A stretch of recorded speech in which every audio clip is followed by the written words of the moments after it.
In the Silver Dragon dungeon, two guards stood watch over the main gate. Suddenly, footsteps wrapped in powerful energy approached. The guards turned around in fear, recognizing Her Majesty. She then ordered them to leave so she could speak with the prisoner alone. Thus, the Silver Dragon Queen, Rasweiss, appeared. She then asked the great hero how it felt to become a prisoner of the Dragon Clan. In response, the Dragon Hunter told her to just get it over with.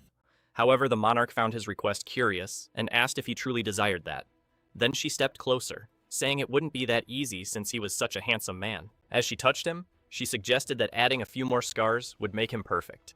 The hero then shouted for her to stop humiliating him and kill him once and for all. Even so, the Silver Queen proposed that he join the Silver Dragon Clan. With a smile, the prisoner challenged her by asking if she was worthy. The question filled the sovereign's eyes with surprise and fury.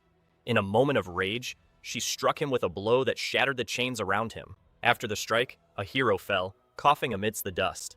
Soon after, she pinned him to the ground with her foot, questioning how he dared to be rude. Mocking him, the woman told Leon Cosmo that his reputation as a hero no longer meant anything. With a smile, she even called him an ignorant loser, declaring that he would die there. Leon then replied that she had taken away his chance to leave a legacy for his descendants. Despite this, the queen found the idea interesting, but assured him he would have no successor. With determination, the warrior shouted for her not to underestimate humans. In response, her tail wrapped tightly around his neck. Soon, the Silver Queen lifted him into the air with her tail, calling him stubborn. The young man struggled to breathe, gripping the tail that was choking him. Almost out of air, he still managed to call out to Her Majesty. With his smile, the creature asked if he was finally ready to beg for mercy. Even suffocating, Leon revealed that she had made 2 mistakes from the start.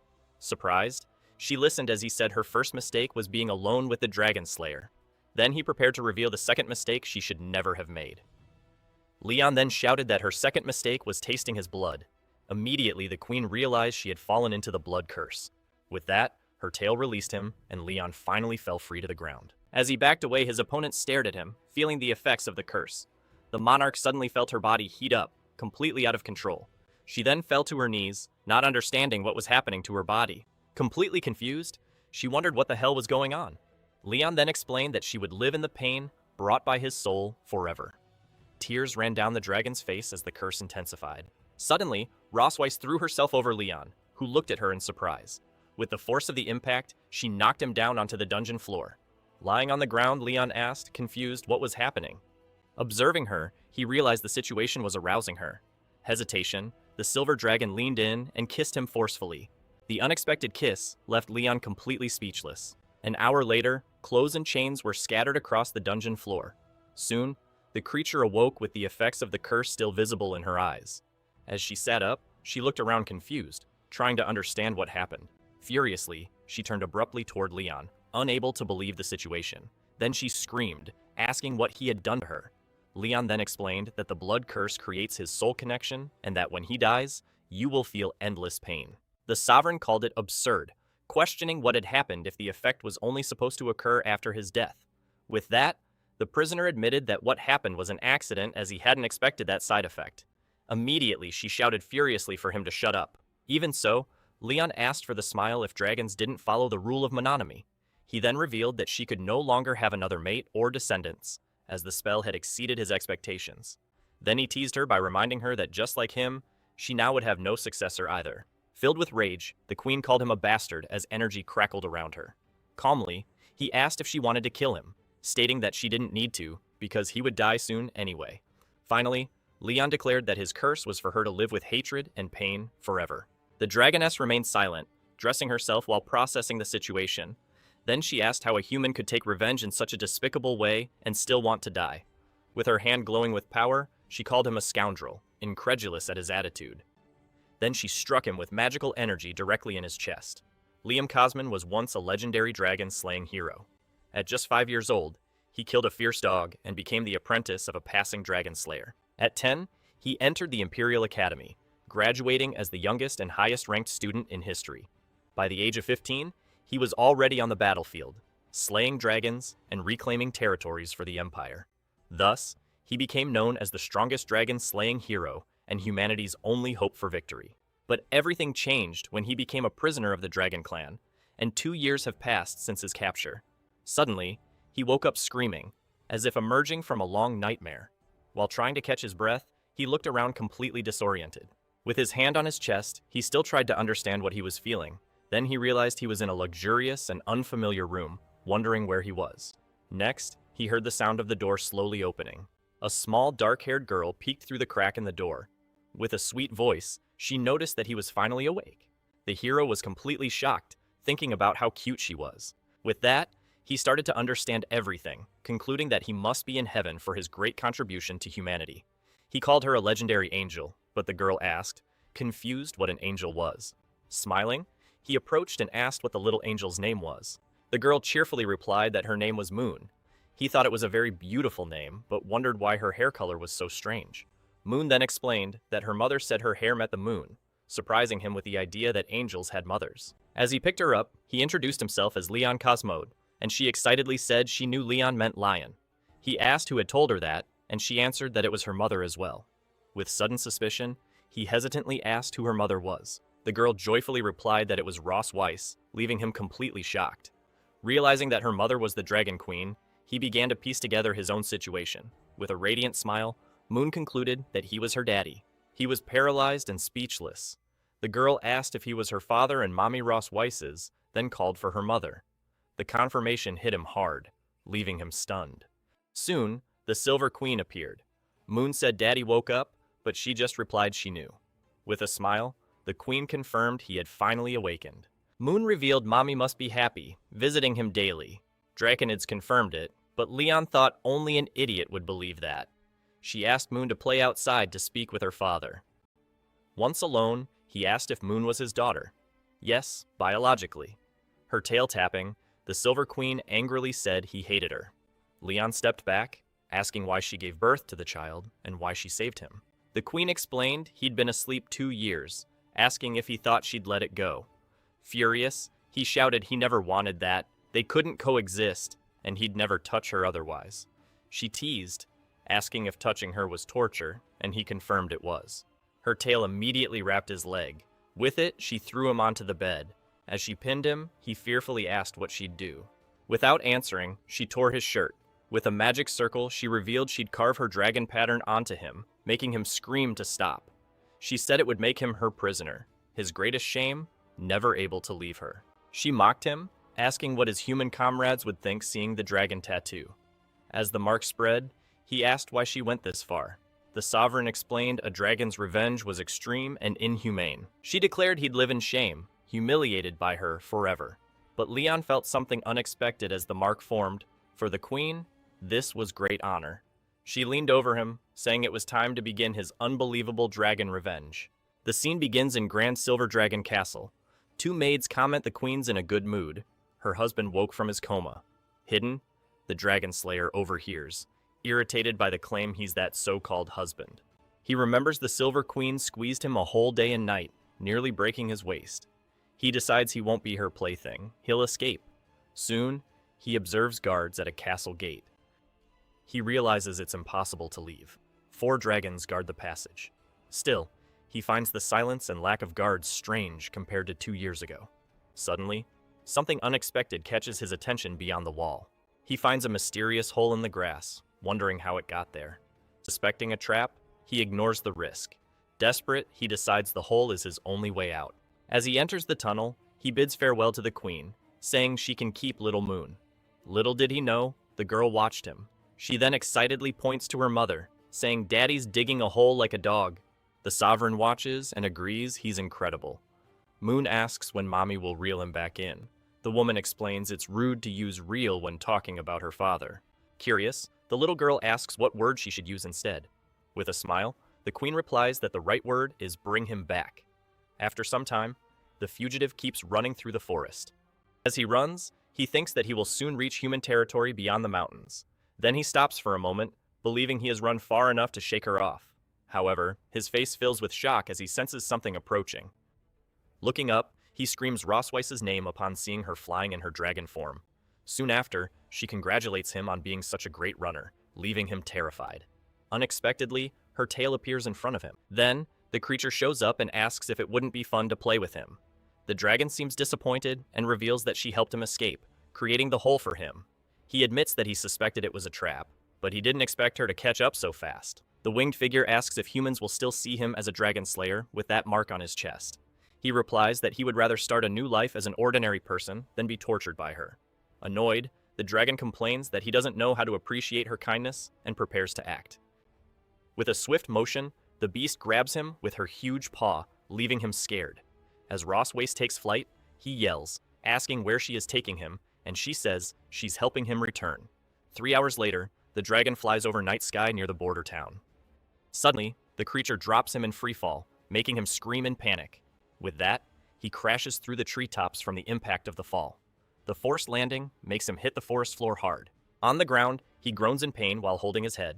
Soon after, he pulls himself together and stays alert. Looking ahead, the Dragon Slayer is surprised to see a brightly lit city in the distance. Confused, he asks himself if that is really a human city. Behind him, the Silver Queen appears in human form and confirms that it is the human empire. Then she asks if looking at the lost city makes him think he can simply return. With a smile, she warns that even being so close, he will not be able to go back. Unexpectedly, the mark on his chest begins to glow with a purple light. Then the woman reveals that when a person with the dragon mark feels a strong desire, the other also reacts. She teases him about the heat in his body, and he asks if she wants to do it right there. In response, she confirms that she brought him there to make him understand what shame is right in front of his hometown. Holding his chest, he asks if she really thinks he will lose faith because of this. Then he grabs her and vows that he will wait for an opportunity to repay all the humiliation double. The unexpected attitude leaves his opponent completely speechless for a moment. Surprised, she simply agrees with a slight blush on her face. Approaching him, she whispers that she will be waiting for him alive or dead. Later, near the Empire's border town, the couple sits beneath a large tree. As they embrace with a smile of complete satisfaction, the woman rests beside her exhausted partner. Despite his exhaustion, she claims to be very pleased with his performance. Soon after, the teasing queen suggests bringing him there every month to visit his hometown. Irritated, the warrior gets up and accuses her of being a dragon queen obsessed with draining his power. In response, she prepares to leave, saying their daughter is waiting for them at home. However, he interrupts her, asking her to wait, which leaves her intrigued. Then he declares that as a dragon slayer, he cannot be carried around like prey and will travel alone. Though the journey would take more than 10 days, she warns him, but he insists that she not underestimate human endurance. With a challenging smile, she says she wants to see how long he can endure. After a while, the young man struggles through the forest with great difficulty.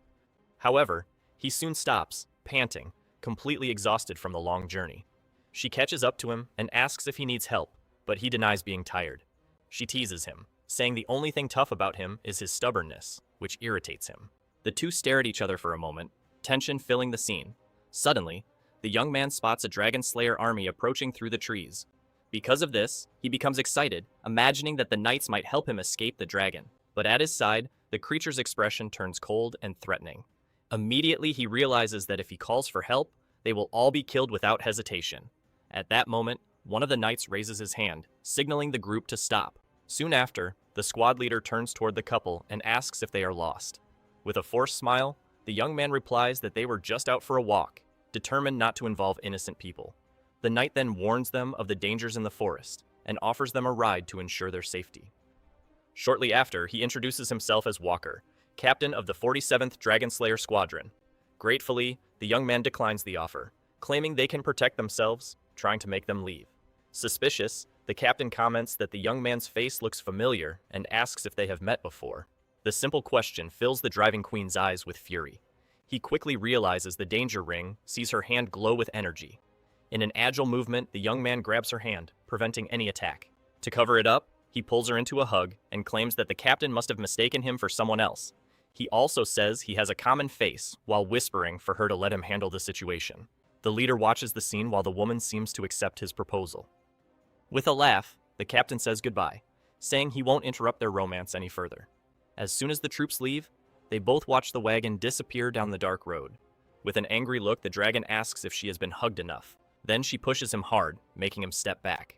Despite this, she admits that the young man was smart not to ask for help, but warns him about something important. She scolds him, demanding that he know his place and makes it clear that she never considered being his wife. Soon after, she warns that the road is long and begins to walk. Suddenly, he feels a sharp pain and grabs his own arm. With blurred vision, he tries to approach her, even as she walks away. Soon after, his body gives out, and he collapses in the middle of the forest. Seeing him fallen, the woman asks, surprised, if he really lost consciousness. With disdain, she calls fragile human and releases her powerful aura. After that, she lifts him from the ground to take him back. Transformed into a dragon, she tosses him into the air and gently catches him with her mouth. Then, he rests unconscious on her back as they fly across the skies. Flying beneath the starry sky, she decides to interpret his collapse as a plea for mercy. At dawn, the scene returns to the majestic Silver Dragon Castle. Inside the castle, the warrior finally awakens in a comfortable bed. At his side, Little Moon excitedly celebrates seeing her daddy awake. Confused, he asks how he ended up back there, and the girl replies that mommy brought him back. With that, he remembers being captured by the queen, feeling like prey. Next, his attention turns to a bandage on his injured hand. Proudly, the little girl reveals that she was the one who bandaged it for daddy. As he watches her, he reflects on how dragons are a fierce and violent race. Even so, he notices that the child shows no hostility and treats him as a father, perhaps because she is a hybrid. With a smile, the man pats her head and says she is amazing, making her happy. Soon after, he advises her not to grow up to be like her mother, which leaves her confused. Unexpectedly, Rosweiss herself appears at the door and asks what is wrong with being like her. Caught off guard, he denies saying anything as the wound approaches with a tray. The daughter then proudly tells her mother that she bandaged daddy's injury following her instructions. Without much emotion, the dragon comments that she should have done it anyway. The girl obediently responds, while the father thinks about how strict her mother is. To talk privately, he suggests that the little one go hide in the garden to play. With that, the little girl gets excited about the idea of playing hide and seek with daddy. Then, he hurries her along, saying that he's not like her mother and telling her to go quickly. As he starts counting, Noon runs excitedly, asking him not to count so fast. The man keeps coming, watching his daughter dash down the hallway. Soon after, he abruptly turns to confront the queen. Irritated, he asks if she isn't being too harsh with the child. In response, the woman explains that dragons must be strict to raise strong warriors. He argues that their daughter is gentle, but she counters that gentleness is a degrading word for a dragon. With a smile, the young man compliments the queen, saying she's also pretty cute when she wants to be. The unexpected comment visibly irritates her. Angrily, she grabs his shirt tightly. Then, she yells that he is just a slave for her to vent on and tells him to stop throwing himself at her. Her explosive reaction leaves him completely speechless. Rosweiss informs him that, as queen, she has duties and the task of caring for the child will be his. With a hug, she softens and says their daughter likes him very much. Right after, the scene shifts to the beautiful castle garden. As he walks through the garden, he sarcastically reflects on the idea of being a babysitter for a child. Suddenly, an unexpected sound catches his attention from the other side. Soon, he sees Moon hiding behind a pillar, thinking she's tricked him. With a smile, he points and shouts that he found her. The girl, however, remains still without reacting, so he watches her more closely. The man then notices the angry expression on the little girl's face and wonders why. Embarrassed, he tries to apologize for making her wait. Unexpectedly, the little girl turns and starts running, leaving him confused. Then he shouts, asking why she is running away. Confused, he wonders where she went, as he just saw her pass by. Thus, concludes that predicting a child's mood is very difficult. He then realizes why the queen left him with the task of taking care of her. Suddenly, Moon jumps on his back and happily celebrates catching daddy. Surprised, he asks her if she hadn't just run past him. She explains that she went out looking for him because daddy wasn't finding her. Hearing her explanation, he wonders if he really saw wrong. At that moment, Moon calls him to show something, and he follows her, still confused. From afar, another little girl just watches the scene silently.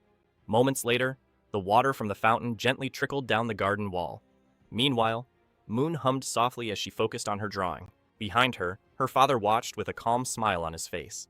He thought that having a daughter wasn't so bad, and felt his soul being healed. Then he promised himself that he would help her escape from the Dragon Queen. Suddenly, the girl ran up to him, showing him the family portrait she had drawn. Looking at the drawing, the man was confused to see two children in it. So he asked about the second figure, and she answered that it was her sister. Completely shocked, he heard the revelation that Moon had a sister. In his mind, he realized that he hadn't hit just one target, but two with a single shot. With that, he remembered the girl he had seen in the garden and understood the reason for her anger. But the little one explained that her sister wasn't angry, she was just shy when she saw him.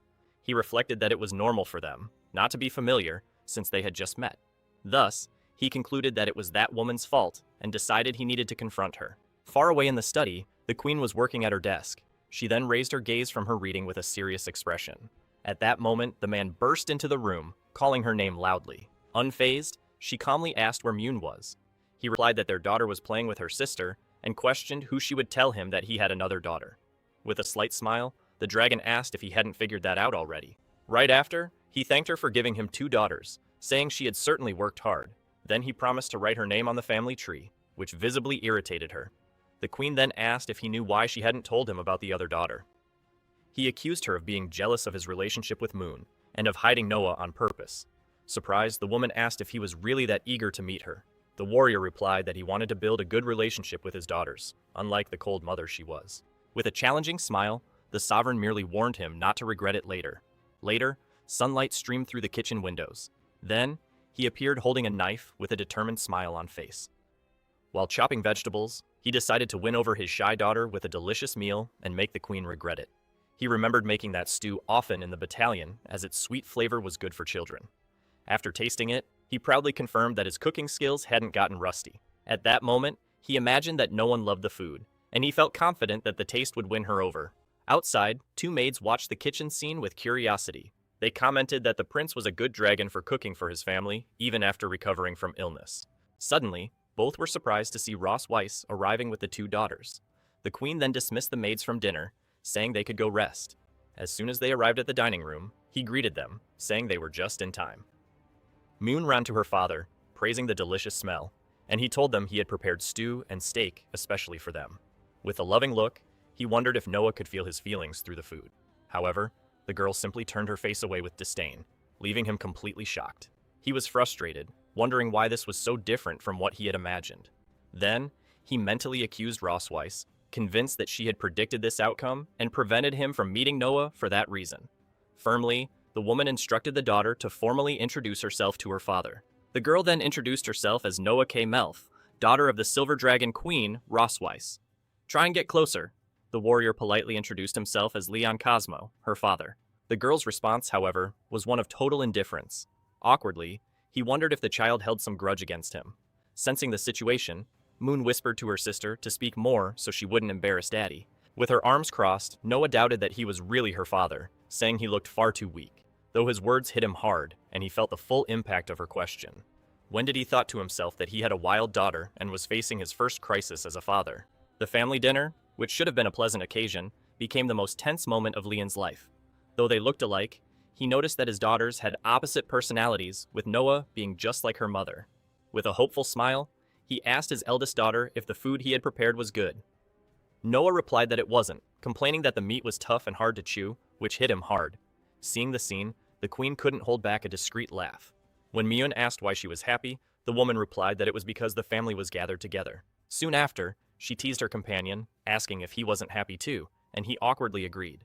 Myun then asked if Daddy could have dinner with him every day, and he agreed, though reluctant deep down. But the older sister interrupted the conversation, shouting that she didn't want that. The younger sister asked why Anno explained that she wanted to study at the Young Dragons Academy as soon as possible.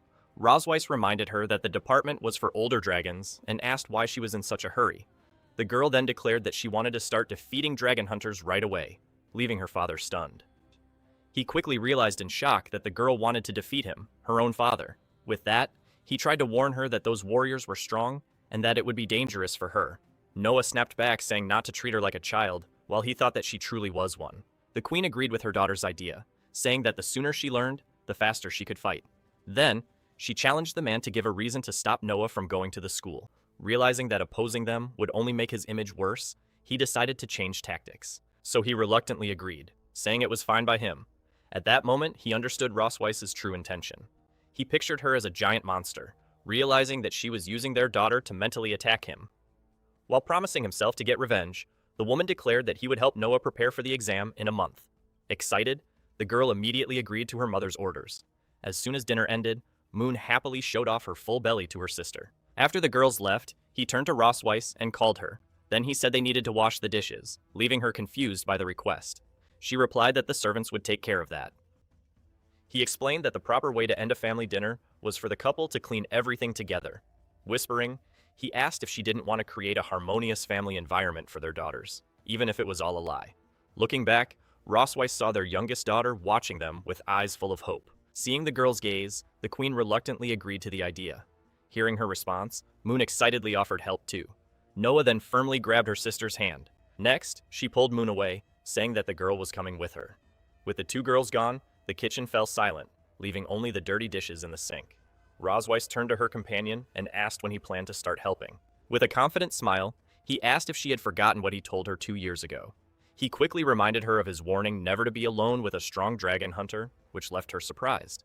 Suspicious, the queen asked what he was planning to do.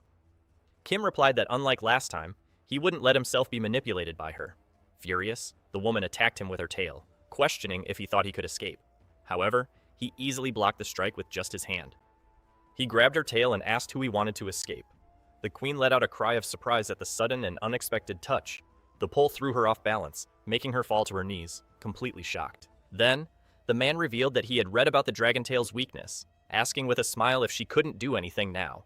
Soon after, he approached and commented that dragons are always eager to conquer and control everything.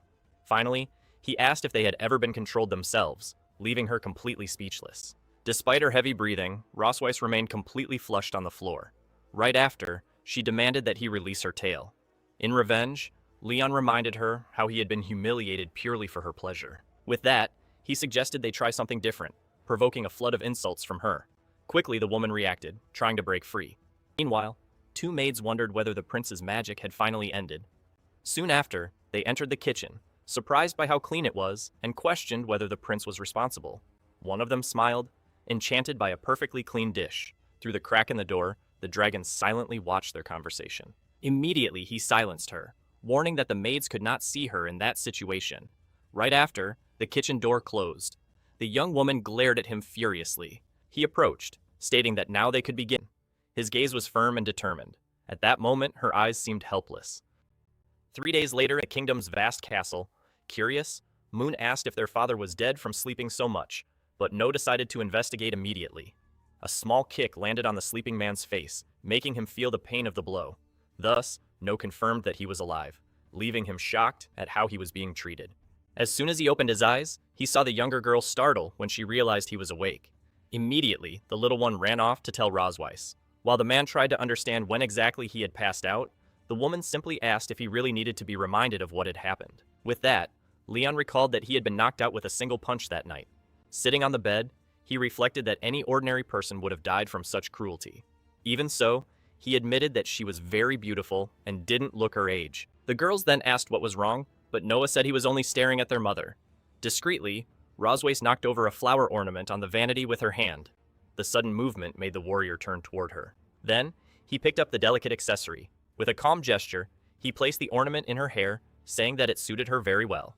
She then asked him how many women had heard that same line. The dragon replied that when he was a boy, he only knew how to take care of his uncle's donkey. Curious, Moon asked her father what a donkey was. He then described it as an animal with big ears that complains a lot, just like their mother. The comparison made the woman glare at him furiously. Soon after, she struck him with a strong punch to the stomach.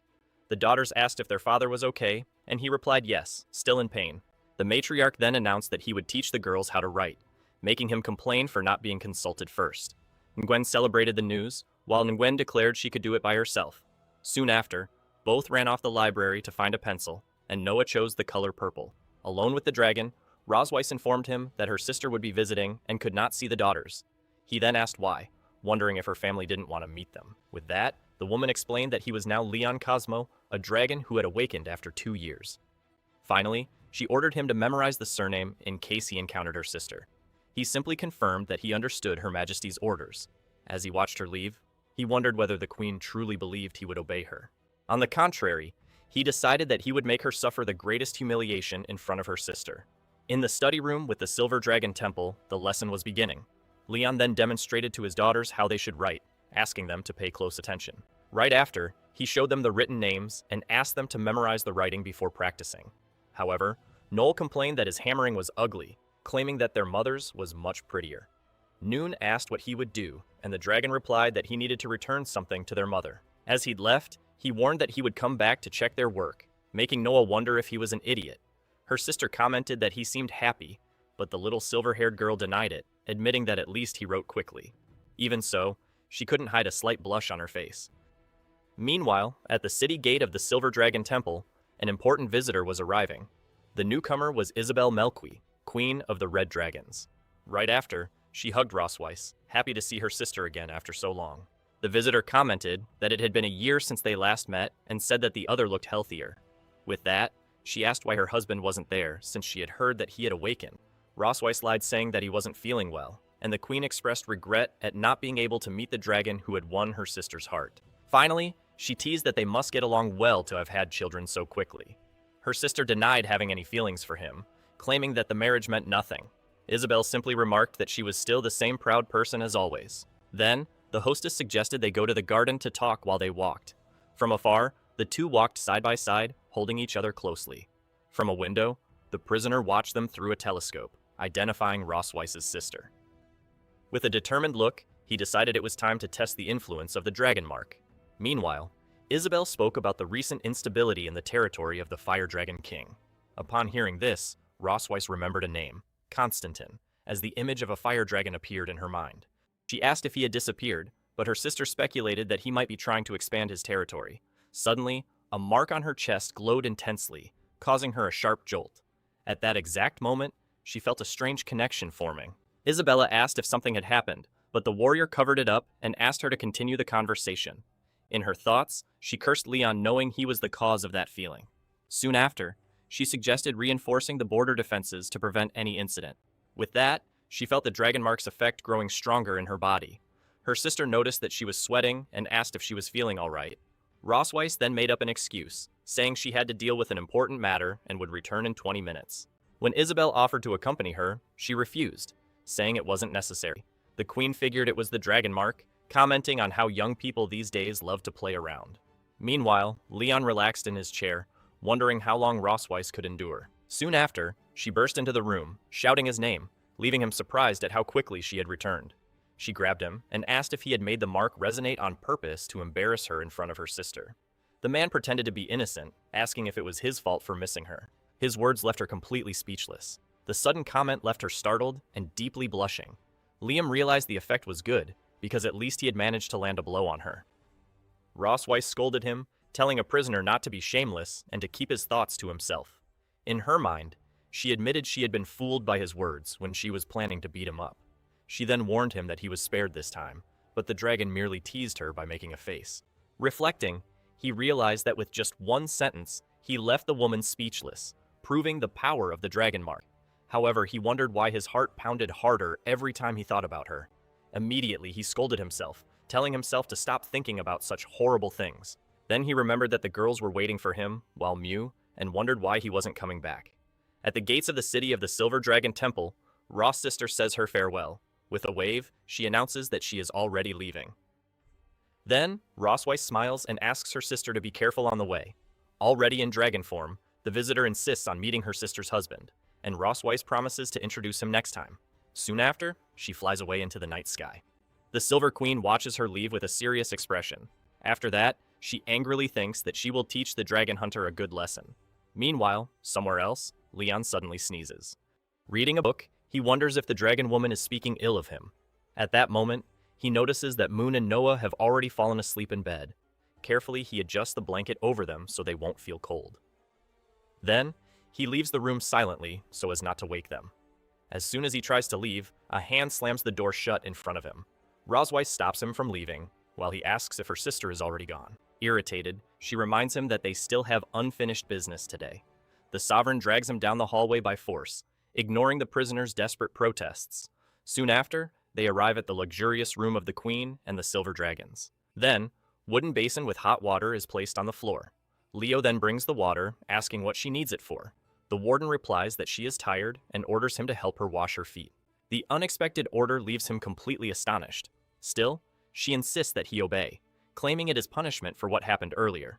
Reluctantly, the former hunter kneels, feeling humiliated to be serving a dragoness. As he holds the woman's foot, he wonders how many hunters she's already trampled. Rosweiss becomes confused, wondering why he is just standing there admiring her feet. Blushing, she questions herself he might have a foot fetish. Impatient, she demands that he put her foot in the water already. Then, her feet are submerged in the basin of hot water. Suddenly, the Queen screams that the water is too hot and kicks him in the face. From the impact, Leon is thrown backward. She accuses him of trying to take revenge with the excessively hot water. With a provocative smile, he reminds her that she was the one who asked for his help washing her feet. Rosweiss claims that he seems not to have learned his lesson. With her foot on his chest, she asks if he ever thought he would be trampled by a dragon. Then, she wonders what would happen if she pressed a specific point. The strong pressure makes him grimace in pain and discomfort. Leon asks her to stop, while feeling a strange mix of shame and pleasure. With that, the dragoness challenges him, wanting to see how long he can endure it. Even so, he decides that he will not surrender to that woman's tyranny.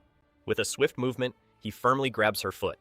Leo then comments that he has eaten many kinds of legs, but never dragons. The threat leaves Rosweiss shocked, unsure of what he will do next. Soon after, he bites her leg, declaring that he would eat raw dragon claws. A furious scream echoes through the castle, with the queen promising to kill Leon Cosmode. The next day, Noon wakes up still sleepy in bed. Curious, she asks her mother why she is limping, but Rosweiss only replies that it is nothing. Soon after, she asks Leon about the bandage on his face, hearing a sane, evasive answer. The girl's expression becomes confused at their replies. With that, she cheerfully concludes that it was a fun game and also wants to take part. In the garden surrounding the Silver Dragon's castle, Leon and Rosweiss walk in silence. Ahead, the woman walks with an irritated expression while he follows closely behind. From a distance, two maids observe them, thinking the scene resembles a romantic date. However, one of them finds it strange that the queen and the prince do not seem close. Rosweiss continues her walk without saying a word. The man also seems uncomfortable with the situation. With that, he breaks the silence and questions her about the reason for this walk. Moments earlier, he had refused to go out for a walk with her. The dragoness then explained that they needed to maintain the facade of a harmonious family for the people. Back to the present, he thinks she's acting strangely and wonders what she is plotting. Hidden, Moon comments that her father is so slow that he doesn't even know how to hold her mother's hand.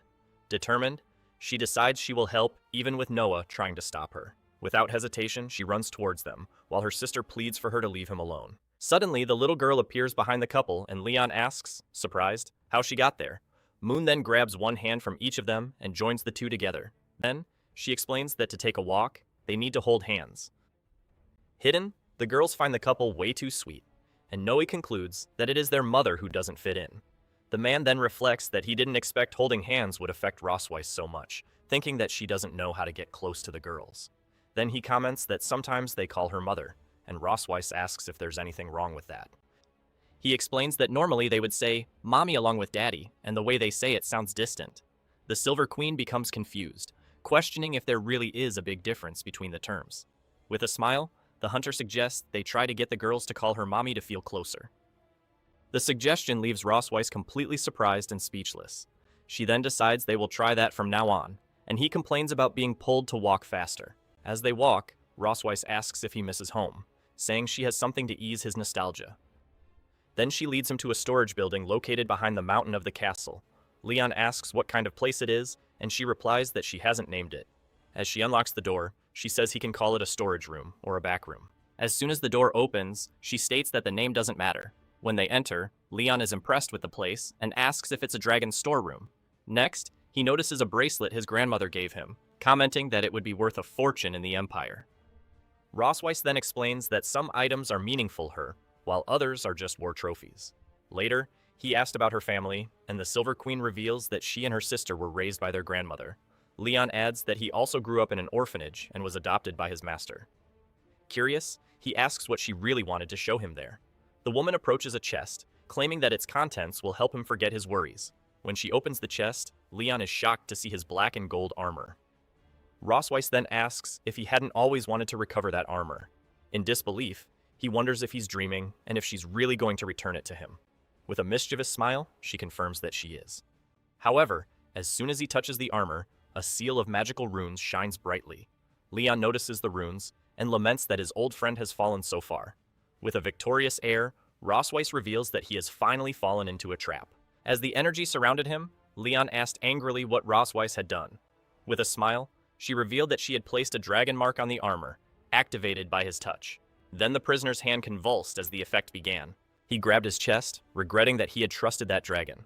With a satisfied smile, the queen remarked that the mark's effect would double. Soon after, she grabbed his chin and teased him, asking if he could handle it. With difficulty, the warrior clenched his teeth while trying to say her name. With that, he was pushed backward, completely losing his balance. Pinned to the ground, He felt an intense urgency take over his body. Ross Weiss revealed that she had been searching for ways to make him lower his guard, as she hadn't expected him to fall so easily. Surprised and speechless, Leon could only stare at her, his face flushed. With a victorious air, she then asked if her performance had been convincing. He asked in shock if everything she had said about her family and holding hands was a lie. As she approached, Rosway stated that it was all true, but that didn't change her plans for him. Finally, she touched her own body and reminded him of what he had said before. The Silver Queen reminded him that he had said she liked being in charge. With a smile, she confirmed that she really did like to be in control. Then she asked if her dear husband was ready before kissing him, making him curse. The large storage room doors closed, sealing the fate of the dragon hunter. After a few hours, he cried out of relief, thinking that it was finally over. Lying beside him, Roswis watched him with a satisfied expression. Irritated, Leon asked what she wanted now. Holding his chin, she commented that his scars had faded and that he had a more mature look. The prisoner then protested angrily, stating that he wouldn't fall from her trap again. As she got dressed, the woman admitted with a smile that he had also become smarter. However, she paused, making Leon uneasy. With a mischievous smile, she finished by saying that his body had deteriorated a lot. Unable to comprehend, he could only inquire about its meaning. The assertion regarding his body's decomposition left him utterly aghast. The persistent reiteration of the words left him utterly immobilized in profound anguish. The following day, a fresh morning broke across the enormous castle. Leon, looking utterly spent, opened his door to ask who might be there, while the queen's humiliating words still resonated in the captive's thoughts. Roswace offered him a cheerful good morning from the other side as Noah stood by quietly. A playful grin on her face, she commented that he appeared not to have enjoyed a restful night's sleep. Liam then questioned who was to blame, but the lady feigned a complete memory lapse. The young girl, observing the situation, simply considered that their bickering had resumed. Rosweiss subsequently told him that he was exempt from providing any instruction for the Academy's rigorous examination. Following this, she playfully suggested that given yesterday's events, he would only be able to demonstrate his capabilities in different fields. Leon angrily retorted that he had merely been unwell the night before. He then pledged to ensure Noah's success on the exam, but insisted on receiving a favor. The Silver Queen agreed to the arrangement, provided his demand was not unreasonable. The dragon, with a resolute expression, consented to the offer, thereby finalizing the agreement. Rosweiss wished them productive studies and advised him against overexerting himself, which annoyed him. Noah subsequently inquired why he squabbled with Mommy, and Liam responded that it was simply their usual manner of communication. Astonished, he questioned the young girl about the term she had just used for Rosweiss. The small child, holding her book, guilelessly reiterated the word Mommy. He then inquired if she favored that appellation, and Noah bashfully affirmed her preference. Leon, a pleased grin on his face, rejoiced, having correctly anticipated her approval. The small child, slightly self-conscious, merely remained quiet in response to his exuberance. Shortly thereafter, she declared it was time for lessons and started moving, prompting her father to urge her to decrease her pace. Even though they occupied the Silver Dragon's castle's study chamber, two tiny beings made their presence felt. Close by, the young man was deeply engrossed in his academic pursuits. Nevertheless, the Valkyrie drew near and questioned why he had not retired for the night. Since basic instruction proved insufficient for Noah, he clarified that he was devising a unique educational strategy for her. Consequently, he asserted his confidence that the young girl would successfully complete the examination with just a single month of preparation. The woman, in turn, declared with pride that the child resembled her. However, he smiled at her and expressed serious skepticism regarding that claim. Immediately afterward, he bragged about graduating as a prodigy and securing every accolade the school offered. Furthermore, he questioned which awards the queen had earned, rendering her utterly dumbfounded. The warrior, still astonished, pondered, never having conceived he possessed such intellect in addition to his strength. Despite this, she playfully provoked him concerning his status as her captive, causing the young man to exclaim he had suffered defeat only once. While he deplored his error, the blonde woman derided him, asserting the queen had triumphed over him. Subsequently, her gaze fell upon a dish of peppers resting on the surface. Intrigued, she inquired about his intentions for them. The young man then responded that he had retrieved them from the culinary area to maintain his alertness. Nevertheless, she cautioned him that these were yellow peppers originating from the dragon lineage and that he would be unable to tolerate them. Despite this, he consumed the pepper, and his response was instantaneous. Before long, he shrieked that its spiciness was utterly overwhelming. His mouth burning intensely, he frantically began seeking water throughout the chamber. The woman then cradled his face to soothe him. Instantly, he became astonished and rendered wordless by the unlooked-for contact. A little embarrassed, she explained that she thought her cold hands might make him feel better. With that, the young man noticed that her fingertips were cool and pleasant. Feeling the touch, he realized how soothing it was. Soon after, he thanked her, saying he was already feeling better, and she stepped back. After the moment passed, they were both visibly embarrassed. Finally, the Valkyrie ordered him to go to bed, warning him not to eat any more peppers. As he watched her leave, he thought that for a moment he had wanted her to touch his face more, but he quickly grew irritated, remembering that he had been tricked by that evil dragon. Even so, he returned to his books, determined to find a way to recover. Then he flipped through a book, dismissing the red dragon fruit and the Lingenyu herb, until his eyes fixed on a page describing the dragon Big Force. With a smile, he realized that he had finally found what he needed. The next day, he informed the girl that he had already corrected her practice test. She then made a guess of 50 points. With a smile, he showed her the result, 62 points, a little above what she expected. Despite this, the little one clenched her fists, visibly dissatisfied. For the young man understood that she had high expectations for herself. Still thinking, he noticed that unlike Myun, this girl had chosen to study instead of playing. To encourage her, he patted her head and said that 62 points was a very good result. In this way, she thanked him and said that now they should focus on the wrong answers. Soon after, he had a coughing fit, so he apologized and explained that his throat was irritated because of the peppers from yesterday. Meanwhile, the blonde showed up to see Noah and told her that her father had worked all night. Thus, she revealed that to stay awake, he had eaten super spicy yellow peppers. Then the girl surprised him by holding out a small container and telling him to take it.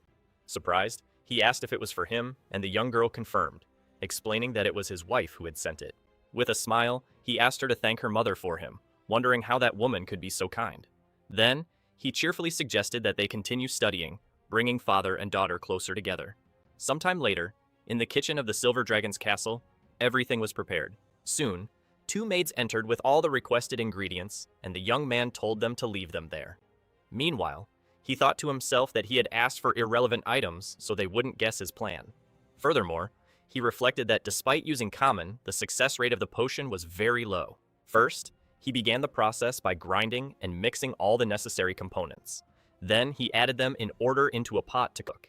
Hours later, he was frustrated to realize that he had failed once again. He still regretted having followed the book's methods several times, always failing the purification step. The separation method described using high heat could easily nullify the medicine. Therefore, he concluded that he needed a more effective way to separate the medicinal residues. At that moment, a lightning bolt cut through the sky outside. Sitting in a chair, he looked out the window and remarked that it was going to rain soon. However, when he looked again at the flash of light, he had a sudden idea. He remembered his alchemy teacher saying that electrolysis sometimes succeeded where fire failed. Excited, he decided to try distilling using his magic, but questioned its given his still limited power. Even so, he claimed to have enough control to use his magic precisely. Half an hour later, he held a small pill and celebrated his success. With a satisfied smile, he concluded that preparing dragon medicine was simple. Suddenly, his daughter appeared and asked what Daddy was doing. Immediately, he froze for a moment, surprised by her presence. Startled, he shouted her name when he noticed her. He tried to cover it up, but the little girl asked if Daddy was hiding candy. Quickly, he explained that it was medicine for her mother, making the girl ask if Rose Weissy was sick. He reassured her, saying it was just to help her recover from exhaustion, although he had made it for himself. Moon then happily asked her father to take good care of Mommy. He agreed, thinking that he would definitely take care of her when he fully recovered. Meanwhile, a heavy storm fell over the castle. Back in his room, the alchemist wondered about the side effects of the supplement on humans. Therefore, he decided to leave it aside for now, frustrated by the situation. At that moment, a noise at the door caught his attention. Surprised, he asked the Majesty what she was doing in his room. The visitor revealed that she had heard from their daughter that he had prepared a special medicine for her health. Embarrassed, he thought about how his little dragon could gossip so quickly.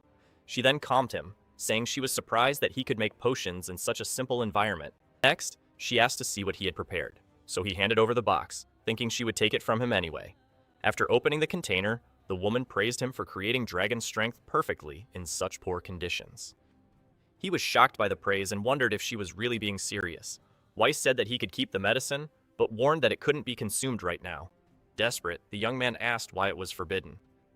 Then she explained that the effect was too strong for a human body, making him wonder if the medicine was truly that powerful. The queen stated that she was saying this for his own good, because a human wouldn't withstand the effect. Indignant, he declared that he had already defeated countless dragons and accused her of underestimating him. Completely ignoring the warning, he put the pill in his mouth. Immediately, he declared that courage is the anthem of humanity, while Rosway screamed his name in despair. At that very moment, he felt the pill's power surge through his body. Thus, the warrior ran to him and scolded him, warning that she wasn't good with healing magic. Then, she held him and said she would try to break the medicine's effect first. Even in pain, he struggled while she shouted for him not to move. With his body crackling with energy, he stared at the Valkyrie and declared that this was Shounen courage. Under the rain, a large amount of energy gathered around the palace. Suddenly, the young man screamed as blue lightning completely surrounded his body. Frightened, the queen wondered what he was doing using lightning magic. Still, he simply endured the pain as the electric energy continued to flow. Soon after, he lost consciousness, and she caught him before he could hit the bed. With the young man lying down, Rosways asked if he had completely lost his mind. Then she turned away, saying she would wait and call the palace doctor. However, her hand was grabbed before she could step away. The Valkyrie looked back, surprised by the sudden gesture. In an instant, he grabbed her tail with a dazed smile. Irritated, she demanded to know what he was doing now. With a happy expression, he called her his wife and asked where she thought she was going. Completely shocked, she questioned who he was calling by that title. As she demanded that he let go, he refused to let his wife leave.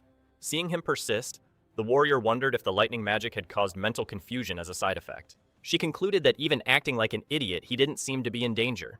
With his persistence, she finally gave in and asked what it was that he wanted so badly. The alchemist then replied with a smile that he wanted to have another child with his wife. The unexpected declaration left her completely speechless and visibly embarrassed. Even when she scolded him for not taking care of the children they already had, he insisted he wanted a third.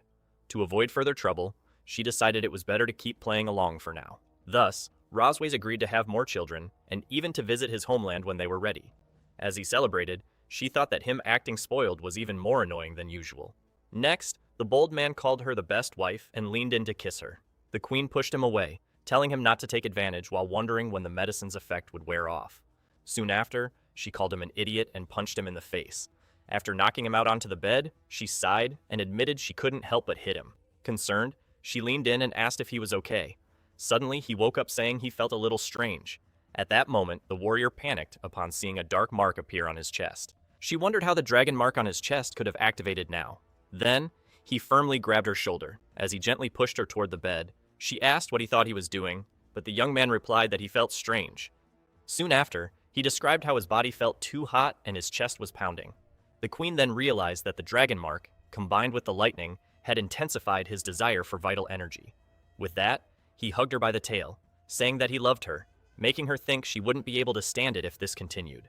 Irritated, she pushed him away and shouted for him to get off, since her tail was dragging on the floor. Suddenly, the alchemist paused and placed a finger on her lips. He changed his tone and told her she looked incredibly beautiful tonight. Surprised, she realized his attitude had shifted to an intensity that wouldn't take no for an answer. At that moment, she began to wonder if she was also unconsciously wanting the same thing. With a gentle voice, he asked if his wife could help him with this. Embarrassed, she finally agreed, but warned that it would only be for tonight. In an instant, the two shared an intimate and silent moment, united by the storm outside. The next morning, the sun shone over the palace. Liam finally woke up, feeling the effects of the previous night. Beside him, Ross waist-washed and asked if he was already awake. Completely startled, he moved away and asked what she was doing there. Then he sat up, complaining that his whole body was sore. As he tried to understand what had happened, she asked if he didn't remember anything. With a teasing smile, she showed him the marks on his back, saying that a dragon hunter shouldn't forget such things. Shocked, he wondered if he was really the one responsible for those bite marks. Suddenly, flashes of the previous night flooded his mind. With the full memory of the events, Leon screamed in embarrassment. She then asked if he now remembered how he had begged her last night. As he continued panicking, Rosways began repeating the words he had said. Desperate, the alchemist interrupted her, saying there was no need to continue, as he already remembered everything. He reflected that he had created the elixir to improve his health, but hadn't imagined the effect would be so extreme. Leon admitted he had overdone it and asked if he had hurt her, but she assured him she was fine. With a smile, he stated that now she knew his body well and could no longer claim he couldn't handle it. Rosweiss simply stared at him with an intense expression. Then she came closer, and he asked what was wrong. She grabbed his chin, praising his performance and saying she expected him to keep it up. Indignant at the comment, Leon asked if he had now become her servant. Changing the subject, she mentioned the bet they had made about the treatments.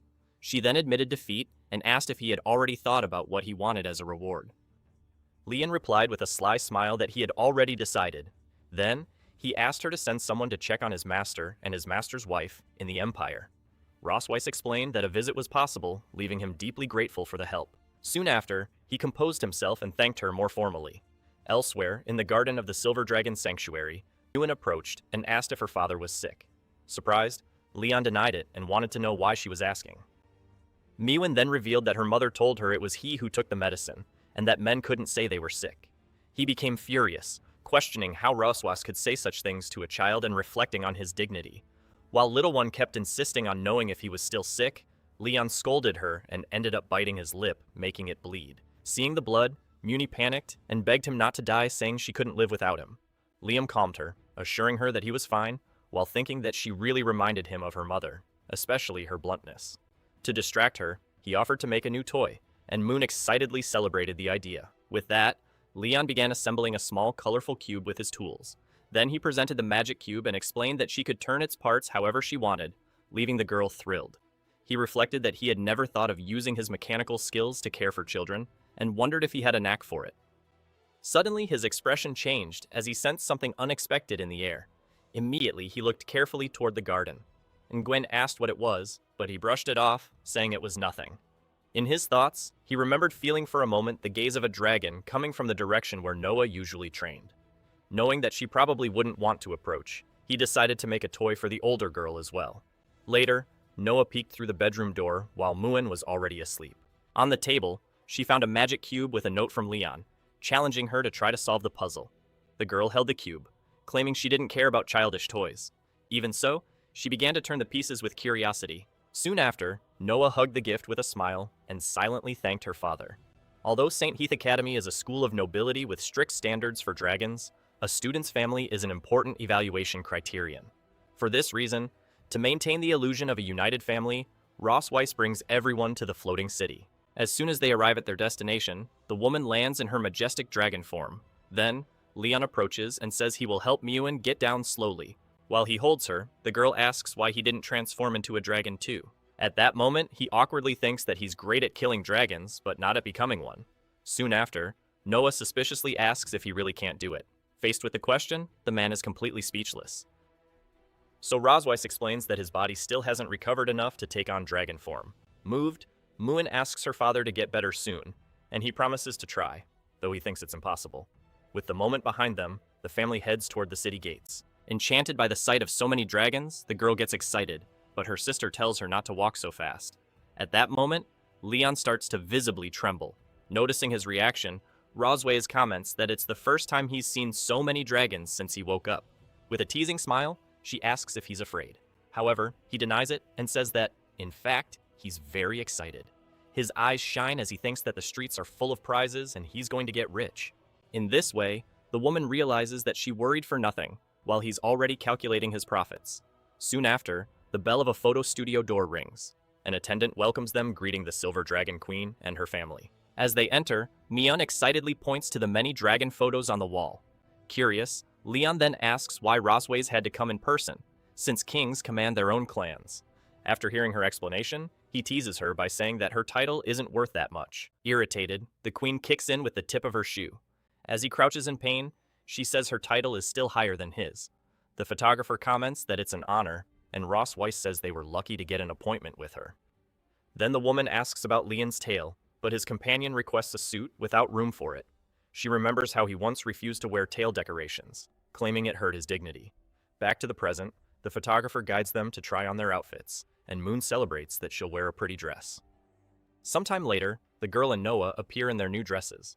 Right after, Leon shows up wearing an elegant white suit. Delighted, Moon immediately praises her father, saying he looks very handsome. The photographer comments that the suit suits him well, and the man recalls that the last time he wore one was at graduation. With a smile, he turns and asks Noah's opinion. Embarrassed, the girl agrees that he looks handsome. He then compliments his daughter's dresses, saying they look adorable too. At that moment, the curtain of the nearby fitting room opens.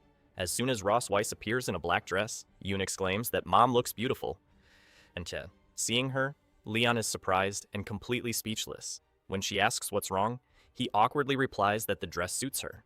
The woman suggests that he would look better with a tail, but the man immediately refuses the idea. Soon, The girls call their parents, asking them to come quickly. Faced with this, the photographer announces that it's time for the photo and asks the couple to come closer. Reluctantly, the two move closer for the photograph. The photographer then asks them both to smile and begins the countdown for the picture. Soon, the family photos are revealed, showing all of them posing together. Upon seeing the images, the professional praises the couple, saying they really look like they belong together. Finally, the photographer informed them that the photos would take 6 hours and suggested the family enjoy a stroll through the city. As they left, everyone said goodbye to the photographer at the studio door. While walking down the street, Nguyen called her sister over to look at a stall. Surprised, Roswis commented that she was going shopping with her partner, who explained that it was to relax before Noah's test. Soon, the girls became enchanted with the prizes at game booth. Suddenly, a nearby noise startled the couple. The booth owner encouraged the children, saying they could hit the target if they kept trying. Observing, Leon noticed there were shooting games at the booth, and Moon excitedly called for him. After seeing Noah lose, he thought that the game was designed so the owner would always make money. Rosweiss then explained that the game was difficult for the girl because it used traces of magical energy. At that moment, the owner offered the couple a chance to play and win a teddy bear for their daughters. Faced with this, the hunter turned and asked the girls if they really wanted the prize. The two vehemently denied it, but he understood that their answer actually meant yes. Without hesitation, he asked for 10 shots from the owner, warning that Rosweiss would be the one paying. Holding the gun, he thanked her and commented that he hadn't held one since Hunter Academy. With a quick shot, he hit the target dead center. Meanwhile, the booth owner thought he had adjusted the gun so that no one could win. To good surprise, all the targets were hit in a perfect sequence. Liam celebrated his own luck, while the man muttered that it was impossible. Niu shouted that her dad was amazing, and his companion admitted that he wasn't half bad. The owner then handed over the prize to the winner, who thanked him with a victorious smile. Then, he gave the teddy bears to his daughters, who thanked him excitedly.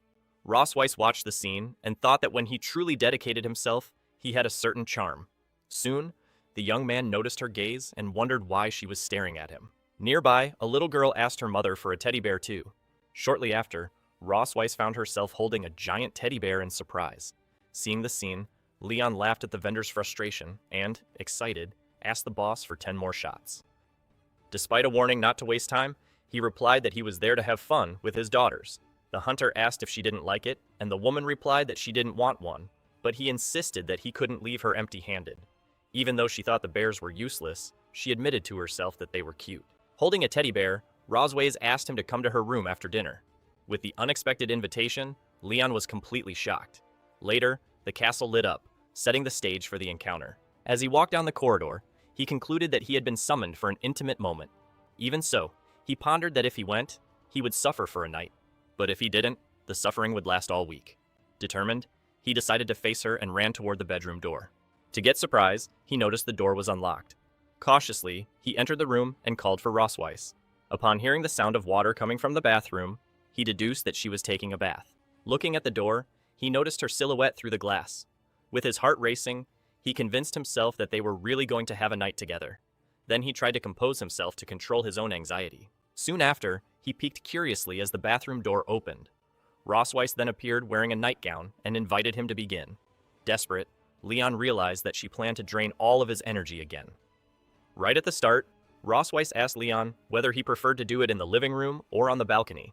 In response, he said that the balcony would be embarrassing if someone saw them. With that, she agreed on the living room, stating that the place didn't matter. Leon then closed his eyes and took a deep breath, preparing himself for whatever was coming. Next, he shouted that he was ready to begin. Suddenly, he threw himself onto the sofa, making her question what he was doing. Lying down, the hunter asked in confusion if this wasn't what she wanted. Rosweiss then teased him, saying that he certainly seemed eager, but it would have to wait for another time. As he sat up, he asked what the scroll she was holding was. She revealed that it was St. Hit's Academy's test to assess the couple's habits and personality. She then explained that they needed to align their answers to avoid harming Noah's evaluation. Leon read the paper and questioned whether this wasn't just a silly compatibility game for couples. He then asked what her favorite color was, and while Rosweiss answered black, he said his was silver. Afterward, they exchanged papers to check their answers. Immediately, they both exclaimed in embarrassment that it was all just a coincidence. The woman then suggested they test how much they knew about each other, and he agreed. A short time later, Leon announced that he had already finished his part of the test. When they compared results, he boasted that his score was higher than hers. In her thoughts, Roswace was impressed by the details he got right, such as the comfort of her tail. However, she noticed that his mistakes were only when trying to guess her thoughts. For that reason, she reflected that the mistakes were normal since she never opened up to anyone. Given the situation, she considered that maybe she could open up a little more to her partner. Meanwhile, he noticed that she was staring at him and wondered if it was because of anger over the score. To break the silence, he laughed and reassured her, saying it was hard to get a high score with so little time spent together. Right after, he stated that for Noah's sake, they needed to try to understand each other a bit more. Upon hearing this, Roswace was completely flustered. Next, she hit him and told him to stop stalling and write down the correct answers already. Then, they argued about the answer to the disappointment question, with her expecting him to use his dragon strength another time. A week later, Leon celebrated their new average while Roswace slept in his lap. Satisfied with the result, he then said goodbye so he could leave. As he stood up, she grabbed his clothes and asked him to wait. Then, she invited him to take a bath in her bathtub before leaving. Leon then asked, surprised, if she really wanted him to bathe in her room. Without giving him time to think, Roswace pushed him toward the bathroom, telling him to go already. In the bathroom, he wondered why she was so insistent and whether she was planning something. However, he concluded that she was probably just tense because of the test. With that, he decided to simply enjoy the moment and got into the bathtub. Soon after, he relaxed in the hot water, thinking it felt great. Suddenly, he was startled to see Roswace entering the bathroom, wearing only a towel. She approached and said she had accumulated a lot of stress and wanted to relieve it now. Upon hearing that, he thought to himself, and he already knew this was going to happen. Soon, he shouted for her to find another way to relieve her tension and not dump it on him. With a smile, Roswace replied that transferring the stress onto him was the only way to relax. As she entered the bathtub, she teased him, asking if he hadn't come there with the same thought. Faced with the question, Leon had nothing to say and admitted that he had no arguments. Finally, she warned him that he wouldn't escape and should surrender to his fate. At last, the day of the entrance exam at St. Hist Academy arrived. Upon arriving, Leon was impressed by the grandeur of the place. Standing at the entrance, he and Roswace grew serious for a moment. Then the hunter quietly teased her about the stress therapy from the night before. Irritated, his companion cursed him softly, but he just laughed and called her to go inside. Once inside, they both observed the crests of the great families. Soon, a receptionist called for No Cosmo Milkweed from the Silver Dragon tribe. The woman was surprised when she checked her clipboard and confirmed that the girl was only 1 year and 3 months old. Faced with this, Leon asked if there was a problem, but the receptionist said she was just a little surprised. She explained that although the minimum age was 1 year, most dragon hatchlings enter between 4 and 6 years old. Roswace then stepped in, stating that their daughter was smart and that they respected her decision. With that, the staff member directed them to the family evaluation on the 4th floor, while Noah went on to take her test. They arrived at the meeting room located on the indicated floor. There, the couple sat on a sofa to wait with 3 other people. In a low voice, Roswace asked if he thought the others would be easy to deal with. Leon whispered back that they looked easy to defeat and that his former self would beat them in 50 moves. As the others noticed their presence, he whispered angrily that he would go after them all if they failed Noah. Then, a man introduced himself as Vice Principal Walter Wilson, in charge of the parental evaluation. Both responded with a smile, although the hunter suspected the evaluator might cause trouble. The vice principal then began by asking when their wedding anniversary was. Hearing the question, the two looked at each other tensely, as it was precisely the question they feared the most. In a flashback, Roswace worried about how to answer since they weren't actually married, and Leon suggested using a memorable. She then began to recite the agreed-upon date, the year 1733 of the creation era. Together they answered with a smile that it was on May 25th, the day they met in the dungeon. The vice principal commented on how fast the marriage and pregnancy happened, and the hunter made up a story about love at first sight. Then the evaluator asked if they had discovered any flaws or bad habits in each other. To sound more convincing, Leon said yes, while Roswace said no, as they had agreed. Pressed to explain, Leon began to say that sometimes he felt he wasn't very important at home. Even so, he continued praising Roswace for being highly efficient and taking care of everything perfectly. However, he admitted that she built up stress and that he wished to help more, finishing with a mental plea for her to stop taking it out on him. During the interview, the lady asked the dragoness what her husband's most charming qualities were. Roswace then described him as handsome, intelligent, and responsible, listing several of his traits. He listened with a forced smile, not knowing whether he was being genuinely praised or just mocked. Then she took his hand and told him not to overdo things. Moments later, she squeezed tightly, making him feel a bit of pain. Seeing the scene, the interviewers concluded that the two were a deeply in love couple. The interview continued in a pleasant atmosphere among everyone in the room. To finish, the evaluator proposed that they ask each other one final question. Rosweiss smiled and said she had no questions as she already knew everything about her partner. Then the evaluator turned to the hunter, who wondered how to end the evaluation quickly. Leon surprised everyone by asking if she liked the teddy bear he had given her. The unexpected question left Rosweiss confused, not understanding his reason for asking it. With a flushed face, she timidly admitted that she liked the gift very much. Satisfied, he smiled and said he had no more questions to ask. Thus, the evaluator concluded the assessment and thanked the couple for their cooperation. Later, a messenger drive-in flew in through the window, and Moon announced that the message had arrived. Anxiously, everyone gathered around the table as Leon prepared to open the scroll. The letter revealed that No had passed the evaluation and should attend the admission ceremony. As the sisters celebrated her success, the parents looked at the result in surprise. Bedmoon honked her sister, saying that she and their parents were amazing. Rosweiss thanked her partner, but he replied that there was no need, as Noah had done it all herself and was his daughter. With a smile, the woman announced a banquet and said he would help so he wouldn't feel unimportant, making him call her petty and spiteful. And so, the day of the entrance ceremony at St. His Academy finally arrived. On stage, the headmaster welcomed the new students, congratulating them on their acceptance. Meanwhile, the audience of families and students listened attentively to the speech. Soon, the headmaster announced that the first-ranked student, Noah K. Melkovi, and her family would come up on stage. Excited, Muin cheered when she learned that her parents and sister would be giving a speech. Then Leon, Rosweiss, and little Noel walked toward the podium. On the way, the father recalled how, an hour ago, he had been informed about the unexpected speech. Once on stage, he accepted that he had no choice but to face the sudden situation. The headmaster then asked the student if she had any advice or feelings she wanted to share. At first, the girl said that her mother, a powerful dragon, always supported and inspired her to be strong. Then she thanked her sister for always being by her side, making Moon very happy. Curious, the man wondered if his daughter would mention him in her speech too. Lastly, the young girl thanked her father, who had stayed up countless nights to help her study. Hearing her words, he was visibly moved. The speaker then ended her speech with a simple word of thanks. Afterward, the headmaster suggested that Leon kiss Noah to show his fatherly love. Panicking, the man wondered if the headmaster wanted to turn the ceremony into his execution. In his mind, he remembered that just a month ago, the girl wouldn't even let him touch her. Whispering, he suggested they could just hug to avoid too much effort.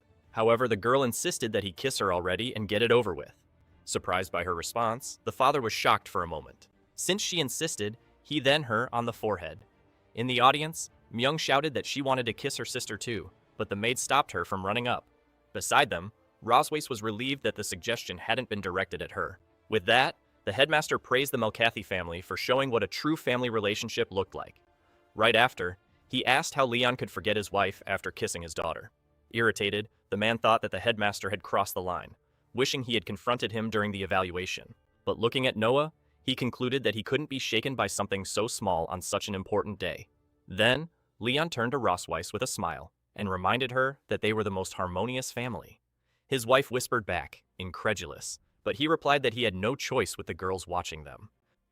Rosweiss wondered how her husband could stay so calm, since she herself was extremely nervous about getting close. Putting her embarrassment aside, she decided to just kiss him once and for all. Buddy simply gave her a quick kiss on the cheek and immediately stepped back. The unexpected gesture left her completely surprised and speechless. As she touched her face, she kept processing what had just happened. Liam turned to the audience and thanked them, even as the crowd asked for another kiss. Whispering to, he admitted that now he felt relieved. The woman realized she had been used and angrily thought she would make him pay if they weren't in public. The headmaster then thanked the family and dismissed them so they could rest. Outside, everyone said their goodbyes and told her daughter that she would pick her up on the weekend. In a hug, Muin asked her sister not to forget about her, and Noah reassured her. Leia advised her to eat, study, and take care of herself. But the young girl replied that she was no longer a child. With that, he revealed that he was only passing on the advice his wife had been too shy to give. In a more serious tone, the father instructed her to fight back if she was ever bullied, assuring her that she would have his support.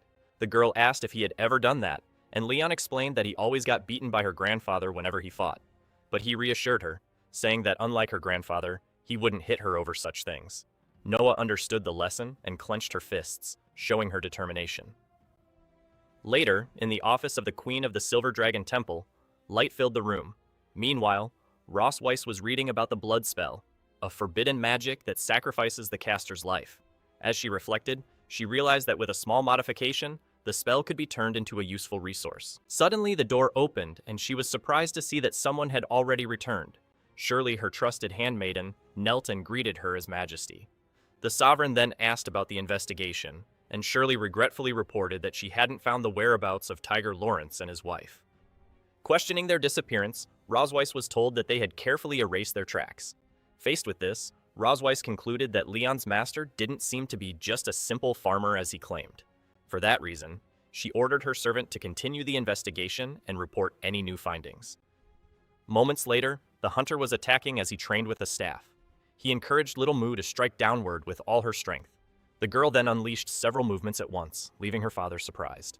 From a distance, Rosweiss watched the two of them training. As soon as the girl saw her mother, she called out joyfully. The man then asked if she had finished patrolling, and the answer was yes. Next, Rosweiss asked if her daughter had behaved well with her father, and the child confirmed that she had been very obedient.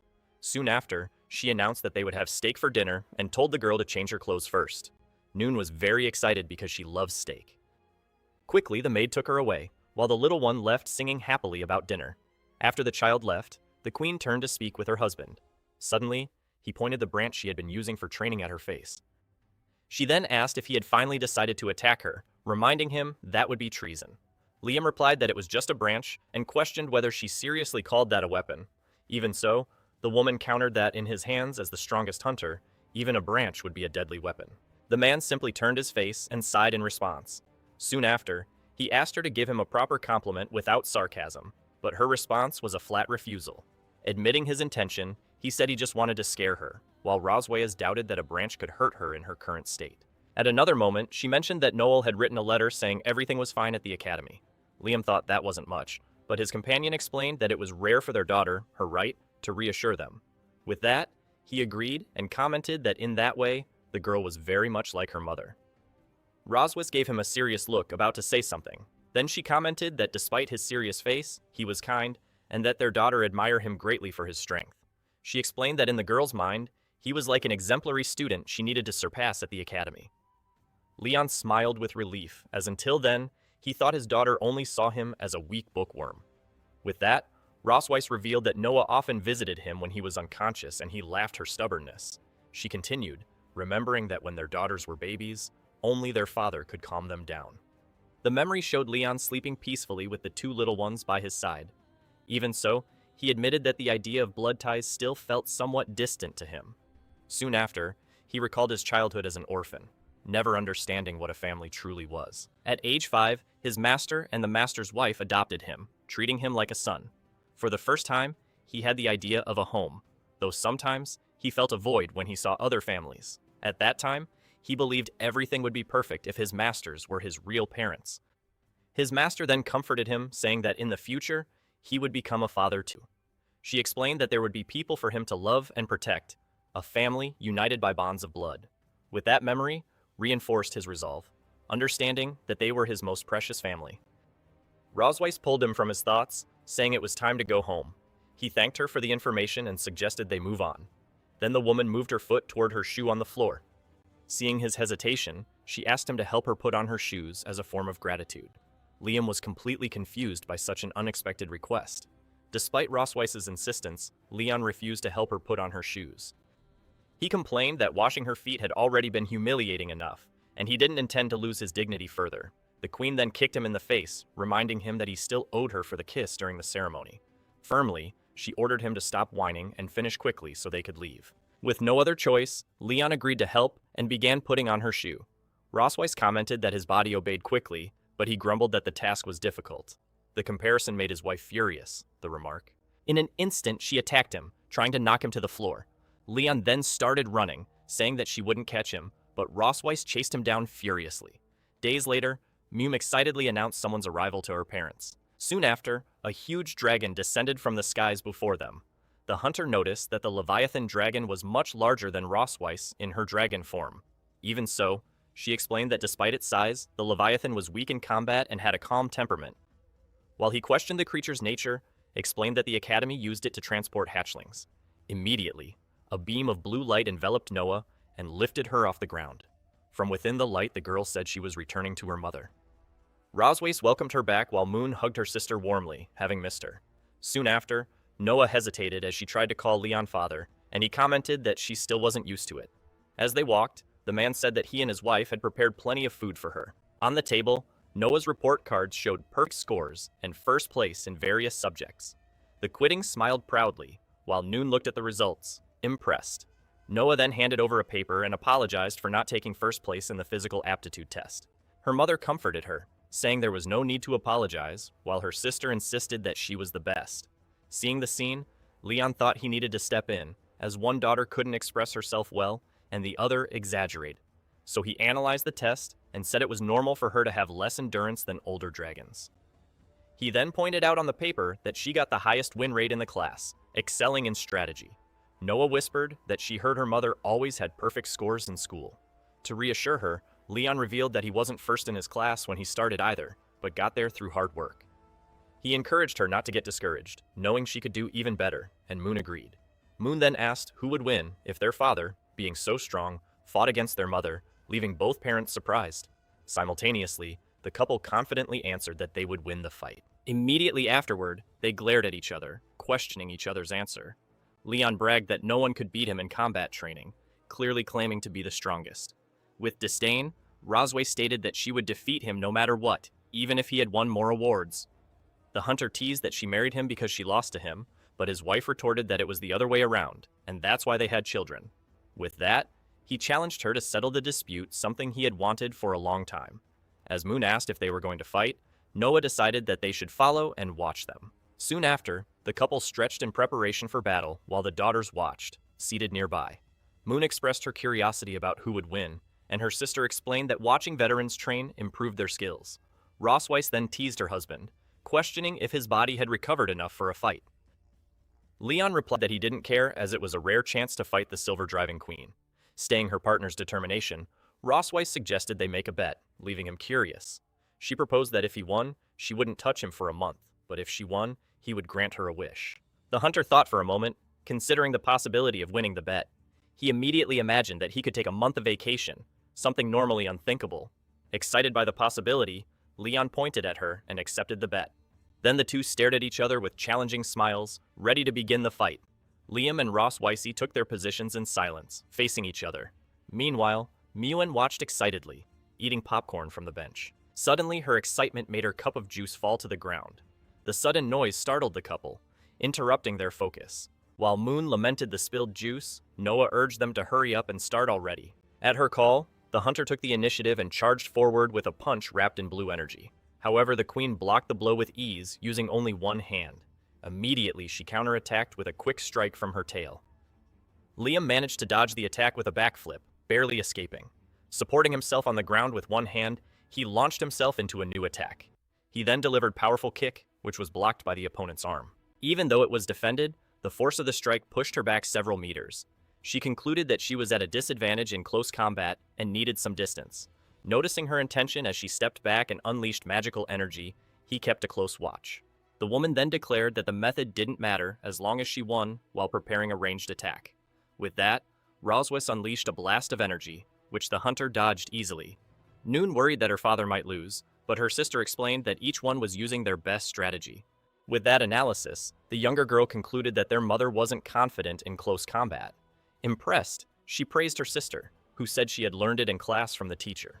Soon after, Rosweiss challenged her partner to see if he could dodge her next attack. Amidst the magic, he replied that he was not only fast, but also very resilient.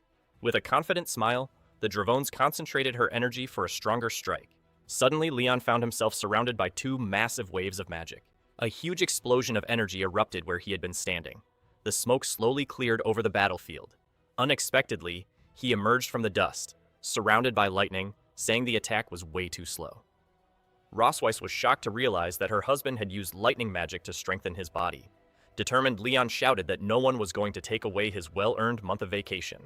Then he charged at high speed and attacked her magical defenses. Staying the situation, she thought she needed to end the fight quickly because what he was doing was reckless. Noticing an opening in her guard, the hunter smiled with confidence. With that, he quickly closed in and swept her legs to throw her off balance. Caught by surprise by the unexpected move, Rosweiss lost her balance in midair. Moments later, Leon celebrated his victory with his fist raised. However, as he prepared for the final strike, he saw his partner falling backward. In a quick motion, he grabbed her arm to stop her fall. He then pulled her firmly, bringing her back close to him. Thus, Leon held her in his arms, bringing the battle to a halt. As the two stared at each other, embarrassed, she softly whispered his name. Suddenly, he panicked when he felt a dragon flame ignite in his chest.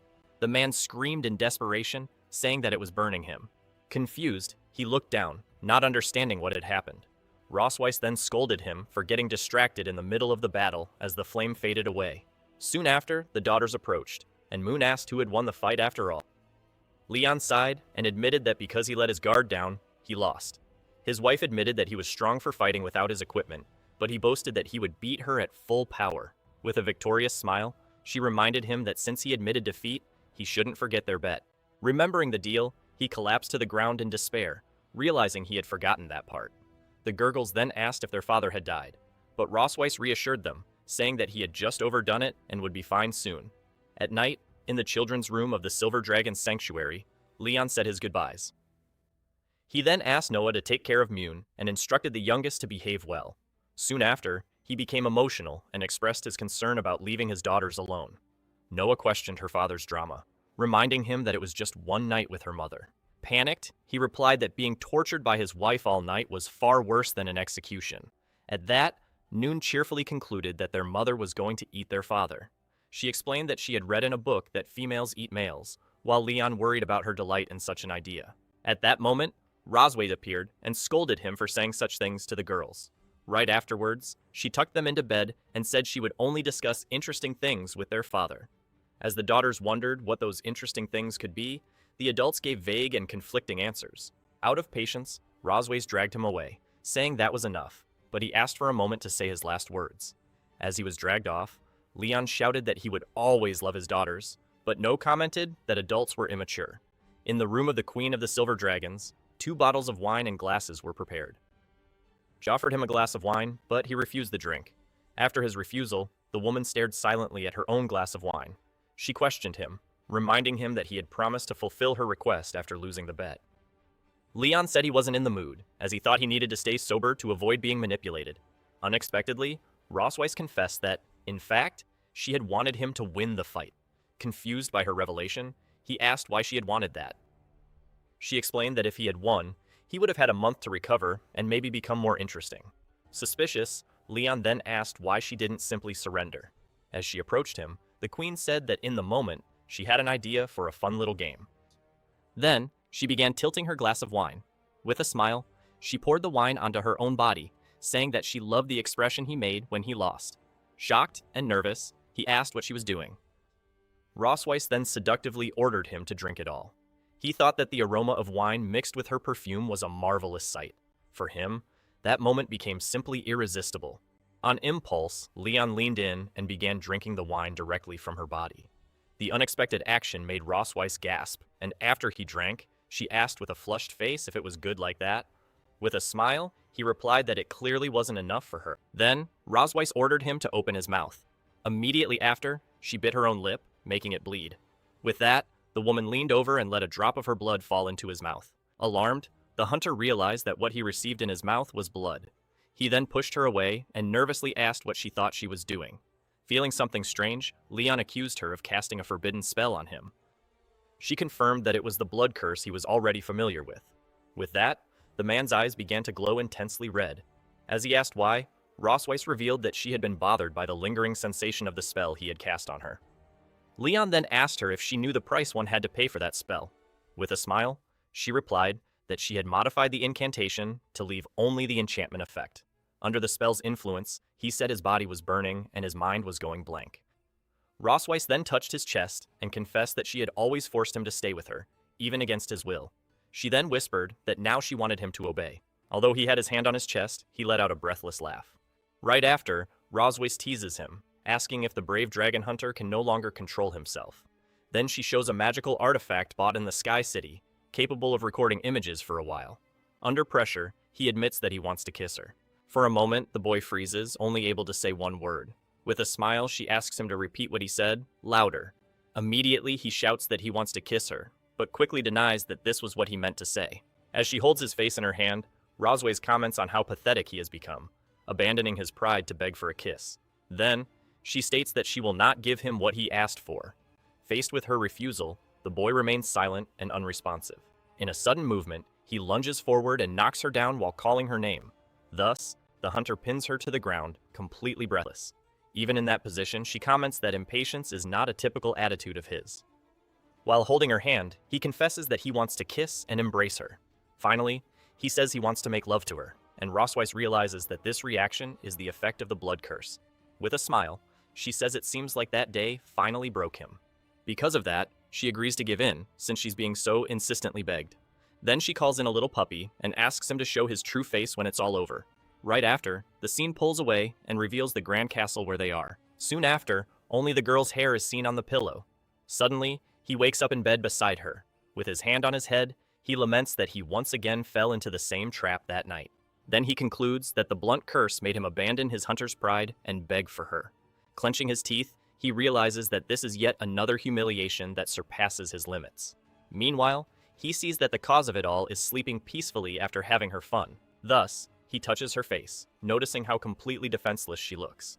Suddenly, the boy is startled by his own behavior. He immediately wonders what he is doing and why he instinctively started caressing the woman's face.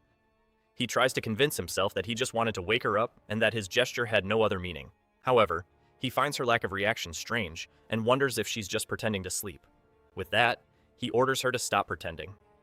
Betty questions her, asking why she doesn't wake up, since she's always so disciplined. Now standing, he wonders if the reason she isn't waking is the blood curse. Thus, he deduces that having the healthy body of a dragon queen, Rosweiss will remain unconscious for at least a week. The boy watches her in bed while thinking about the situation in silence. Soon, he realizes that this is the perfect moment to escape. Opening a drawer, he concludes that with the Ebony and Gold War chariot, his escape is entirely possible. Already dressed, he plans to combine potions to run at maximum speed back to human territory. Standing by the bed, he celebrates, saying that by the time she wakes up, it'll already be too late. He lets out a loud laugh, confident in his victory. However, the laugh cuts off midway. He then leans forward, head down. As he grabs a flask, he reflects that it has been 2 years since he left the Empire. He decides to be more cautious, as returning rashly would be dangerous with so many mysteries surrounding his capture. Finally, he considers that perhaps it's better to wait since he asked Rosweiss to investigate his master. At that moment, he realizes there's something much more important. In a memory, he sees Moon saying she's going to catch the butterfly, while No warns her not to fall. With that in mind, he states that he can't just leave the two of them behind. With arms crossed, he concludes that for now, he'll have to remain in the Silver Dragon's sanctuary. Looking at the sleeping girl, he thinks about getting revenge for what happened the night before.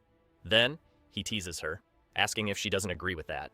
Meanwhile, Rosweiss continues sleeping deeply. Beside the bed, Moon asks if Mommy is okay, since she slept the entire day. At that moment, No turns to him and asks what the two of them did during the night. With a smile, the boy makes up a story that they were talking on the balcony and she ended up catching a cold. He then turns to the maid and asks if the girl's condition isn't anything serious. In response, Anna reassures him, explaining that the doctor already examined her and that despite the weakness, everything is normal. The maid offers to take care of the internal affairs, and the hunter agrees, telling her to do whatever is necessary. By the bed, Muin asks her mother to get better soon, promising not to upset her anymore. Observing the situation, he notices that Rosweiss is sweating a lot and decides that he should clean her up later. Suspicious, Noah questions whether he's planning to take advantage of the situation to do something inappropriate. Immediately, he denies it, saying that she's overthinking and that he just wants to take care of the patient. Faced with that, Noah calls Moon to leave, saying they'll come back to see Mommy the next day. At the door, the little one says goodbye with a good night, Daddy, and he returns the gesture. Alone with the sleeping woman again, he ponders what to do now. Soon after, decides to go get some water. After returning, he wrings out a damp cloth in a basin.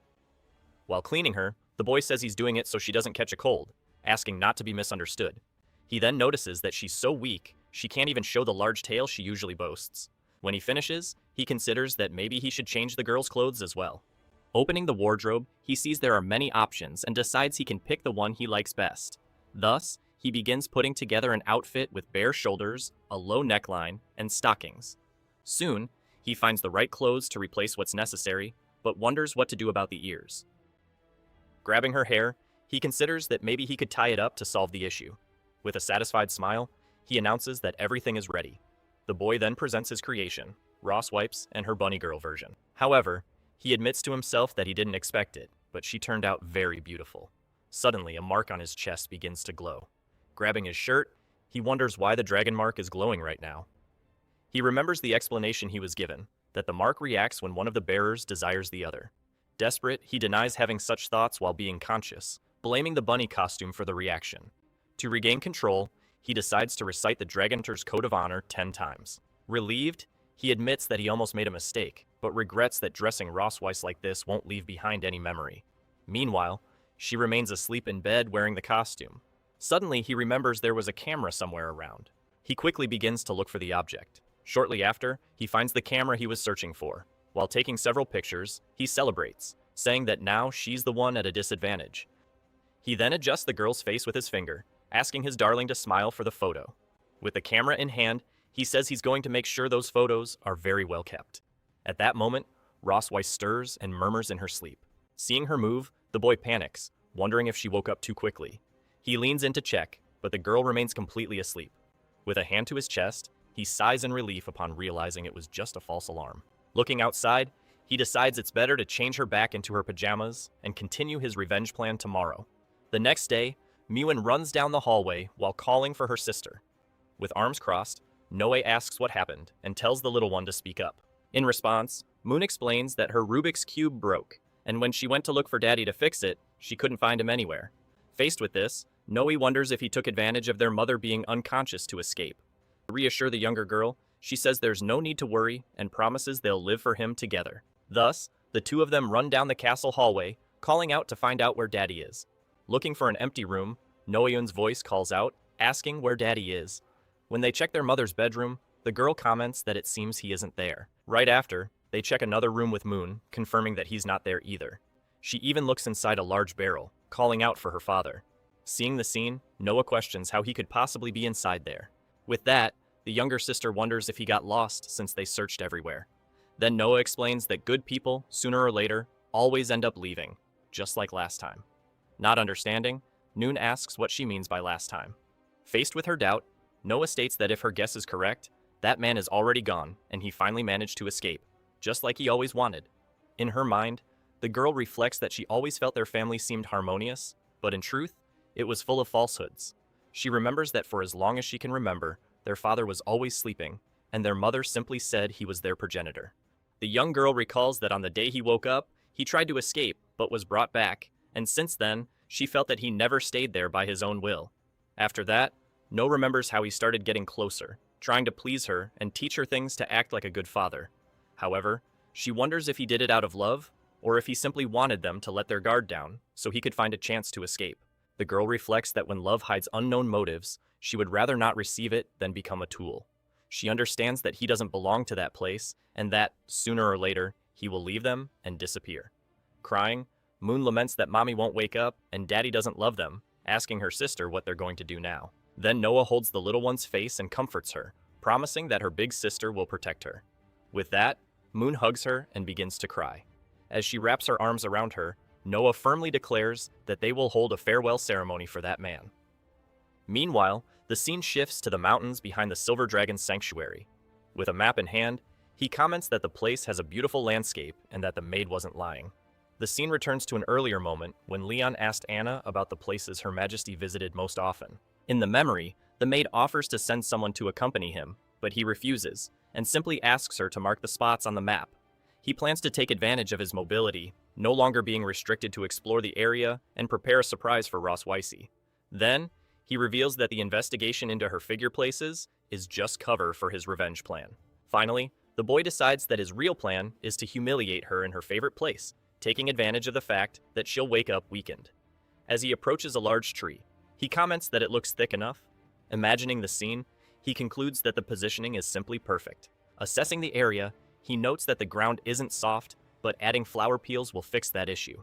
Observing the landscape, he comments that from there, you can see the dragon's sanctuary in the mountain, which isn't bad at all. While analyzing the map, he decides to add that forest to his list of places. With everything ready, he says all that's left is for the woman to wake up so he can act. Then he declares the smile that this time she won't win.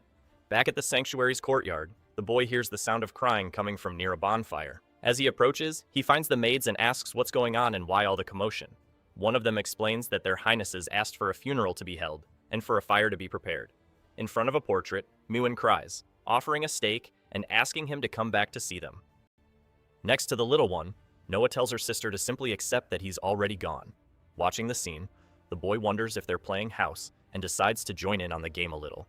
With that, he approaches and says, "Excuse me," which startles the maids who recognize him as the prince. Facing the girls, he asks who they are honoring offers to play an instrument. Looking at the portrait on the table, the boy is surprised to realize that the person in the picture is himself. With a satisfied smile, he comments that he looks very handsome in the photo. But the realization suddenly hits him. He screams in desperation, not understanding why this is happening.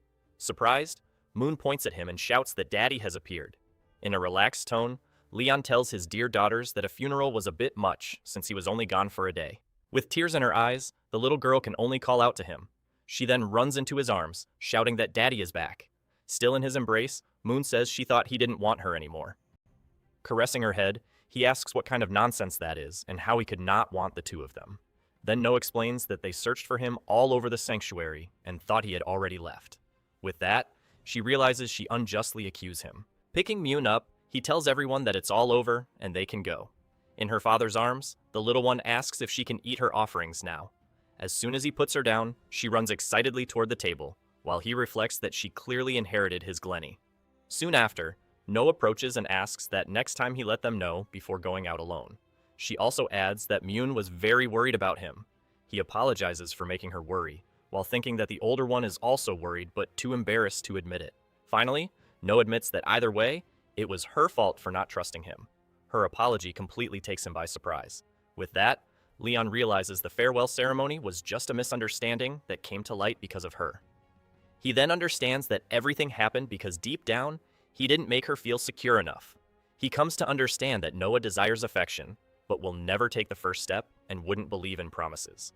Thus, he decides that, as a father, the only way to prove himself is by showing it through actions little by little.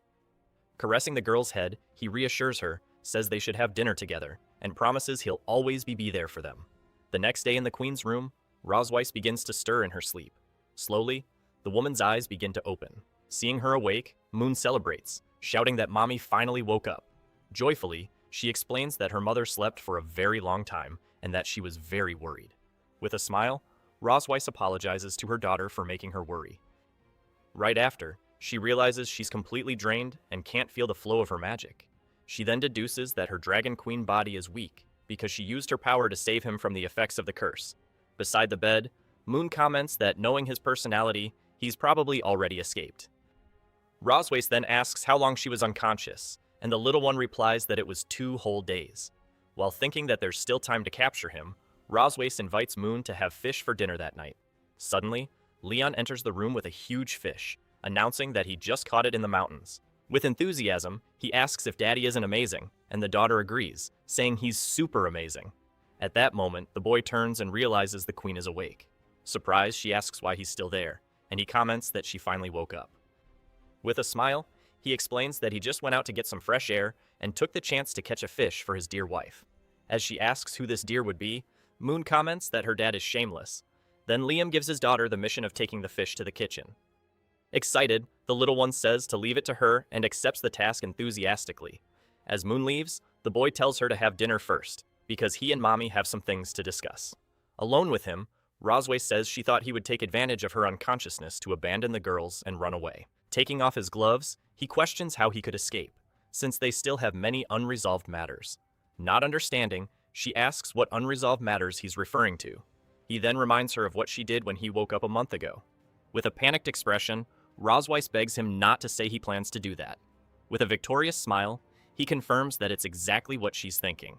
Rosweiss warns him not to think he can take advantage of her just because she's weak, telling him not to do anything reckless. Immediately, Leon questions her use of the word weak. He then reminds her that he was also in a weakened state at the time, since she marked him with the dragon's seal, without giving him a chance to refuse. In response, the woman warns that when she regains her strength, he will pay for it. so he better not do anything he might regret. The boy simply says he won't regret it while calling her his dear wife. As he carries her in his arms, he states that this is the most right decision he has ever made in his life. He then declares that now it's her turn to be the prisoner of war. As he carries her through the cherry blossom forest in the mountain, Rossweiss orders him to put her down immediately. Even with her struggling, he warns her to stop moving or she'll end up falling. Rossweiss then declares that if she had already recovered her strength, he would have been sent flying with a single punch. Leon finally sets her down beneath a huge cherry blossom tree. As soon as she sits, the woman asks why she was brought to that place. He explains that he researched the places she liked visiting most while she was unconscious, and that this is the first destination of the night. At that, she questions what he means by first destination, asking if he's planning to take her to more places.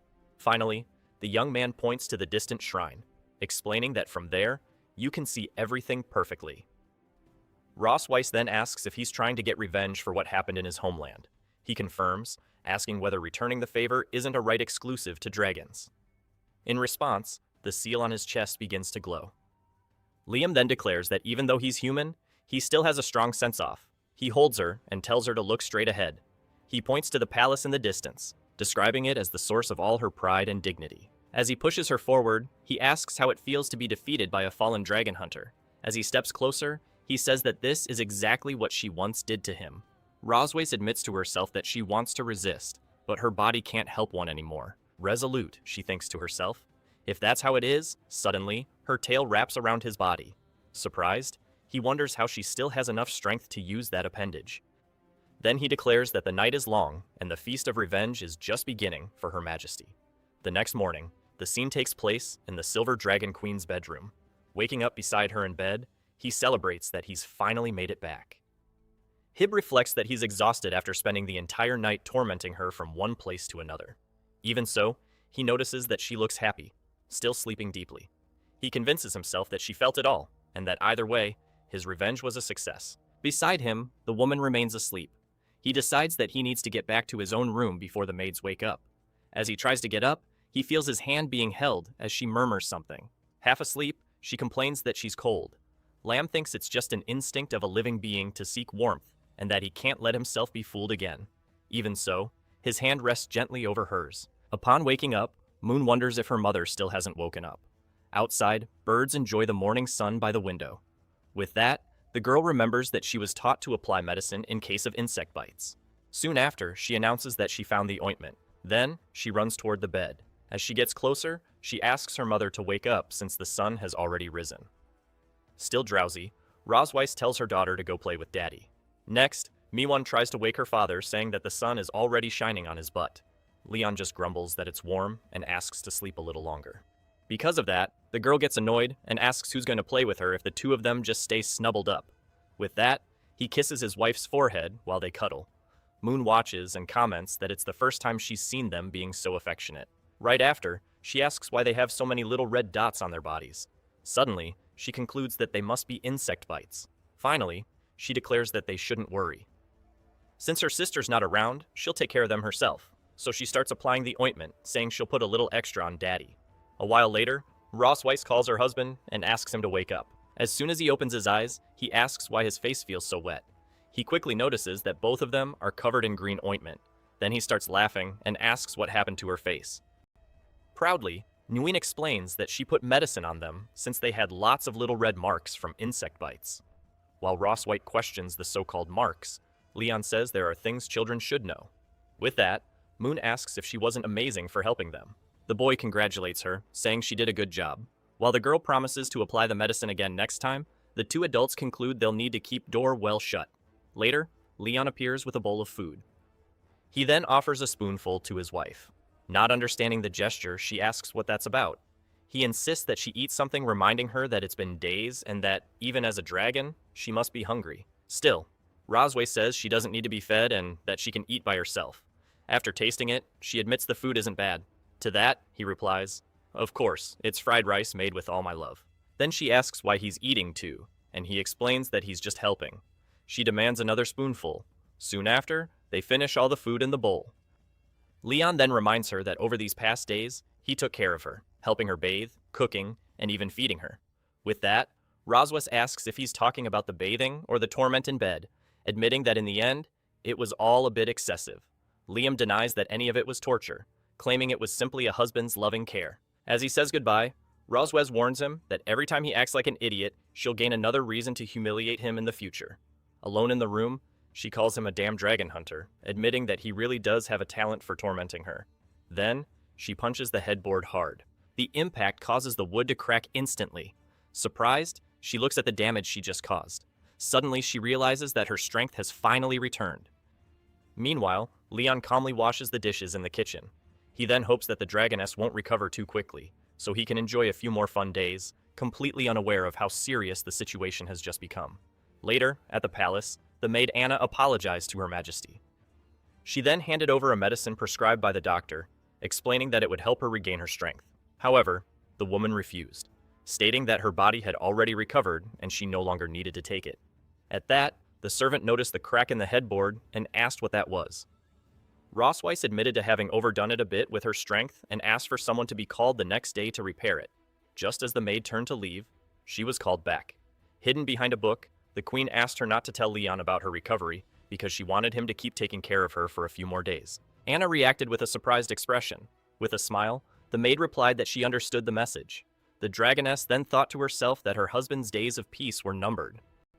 2 days later, Miwon ran up to her father and asked to learn how to make her body glow. Liam asked if she was referring to the magic he and her mother had shown during the training session. He then asked why she suddenly wanted to learn magic. The girl explained that her sister had learned many things at school and she didn't want to be left behind. The man understood and confirmed that she also wanted to learn something, to which Moon excitedly agreed. Reflecting on this, he concluded that the rivalry between the sisters was actually an advantage, since the younger one admired her sister so much that she didn't want to fall behind. Because of that, the father enthusiastically agreed to teach magic, explaining that they would start with the basics of mana channeling. A while later, the little one worked hard to follow the training instructions. Leon was impressed. I think just a few hours, his daughter was already channeling mana with ease and might soon awaken her power. Faced with such progress, he wondered if his girl was a genius. He was then interrupted when she announced that she was hungry and out of energy. Leo decided there was no need to rush to training. Soon, he announced that they would stop for the day and go eat something, while Moon cheered that Daddy was the best. Back in the room, Anna delivered what had been requested, and Roswes simply told her to leave it in a corner. As soon as Leon arrived and announced himself, his wife dismissed the maid. He then thought that, according to Anna, Roswes would still take 5 more days to recover, which gave him time to keep teasing her. With that in mind, he approached and offered massage in case she was still feeling sore. The warrior challenged him, questioning why he didn't show any power and calling him a disappointment for not being able to last more than 2 days. Surprised, he asked her to repeat what he had just heard. He then called her Mommy Dragon and said he had thought about letting her rest, but apparently, he was mistaken. Holding her by the chin, Leon supposed that if she could talk that tough, her body must be equally resilient. As he took off his shirt, Leon warned that she wouldn't regret saying that. With a smile on her face, the woman replied that she never regrets anything. Suddenly, Roswes' tail wrapped around his waist, catching him by surprise. With a quick movement, she forcefully threw him onto the bed using her tail. As she pinned him down, her husband was stunned by the strength she was showing. With that, he finally realized and asked her if she had already fully recovered.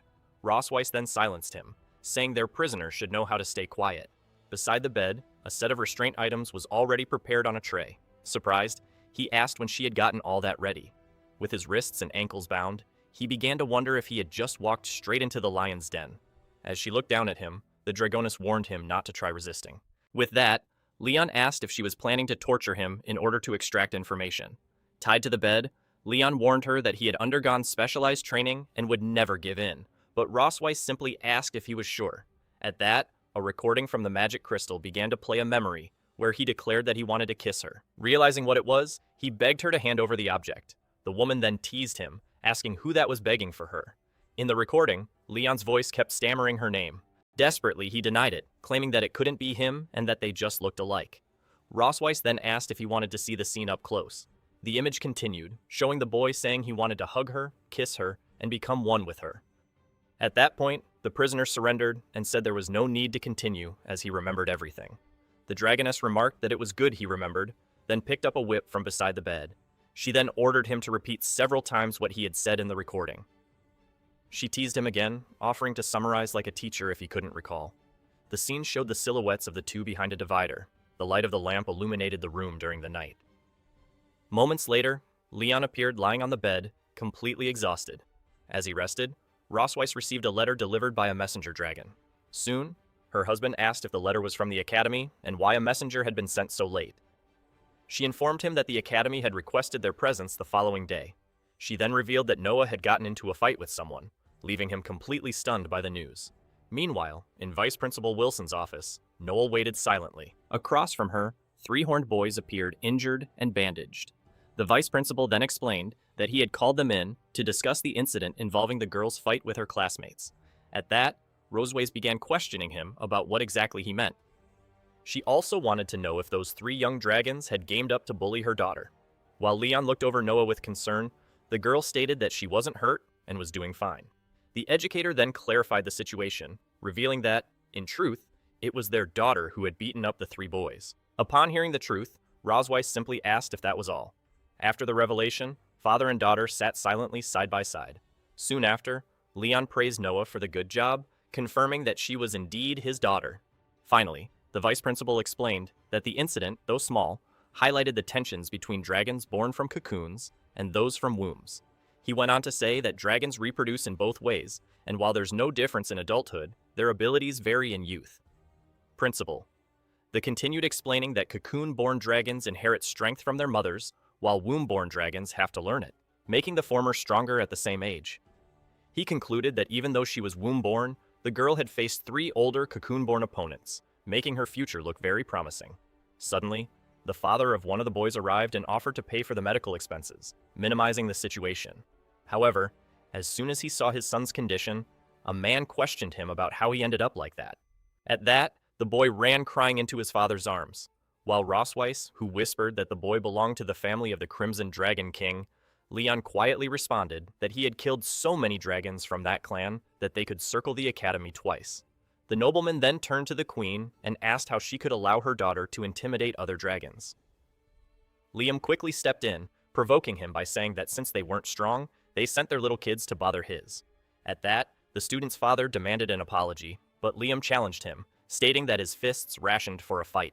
In response, the vice principal slammed his hand on the desk and ordered everyone to be quiet. He then asked the parents to calm down and listen to the full story. He reported that in the cafeteria, student Laurel and his friends had gotten into an argument with Noel after her tray stained his clothes. Continuing, he explained that later, when returning to the dormitories, the three boys cornered the girl in a courtyard and a fight broke out. After finishing his explanation, the educator asked if the boys had anything to say, but they silently shook their heads. At that moment, Noah raised her hand and told the director she had something to declare. Vice Principal Wilson turned to the girl and asked if Noah had something to say. Noah then explained that Laurel had provoked her on purpose in the cafeteria and later attacked her in the courtyard, stating that she had only defended herself.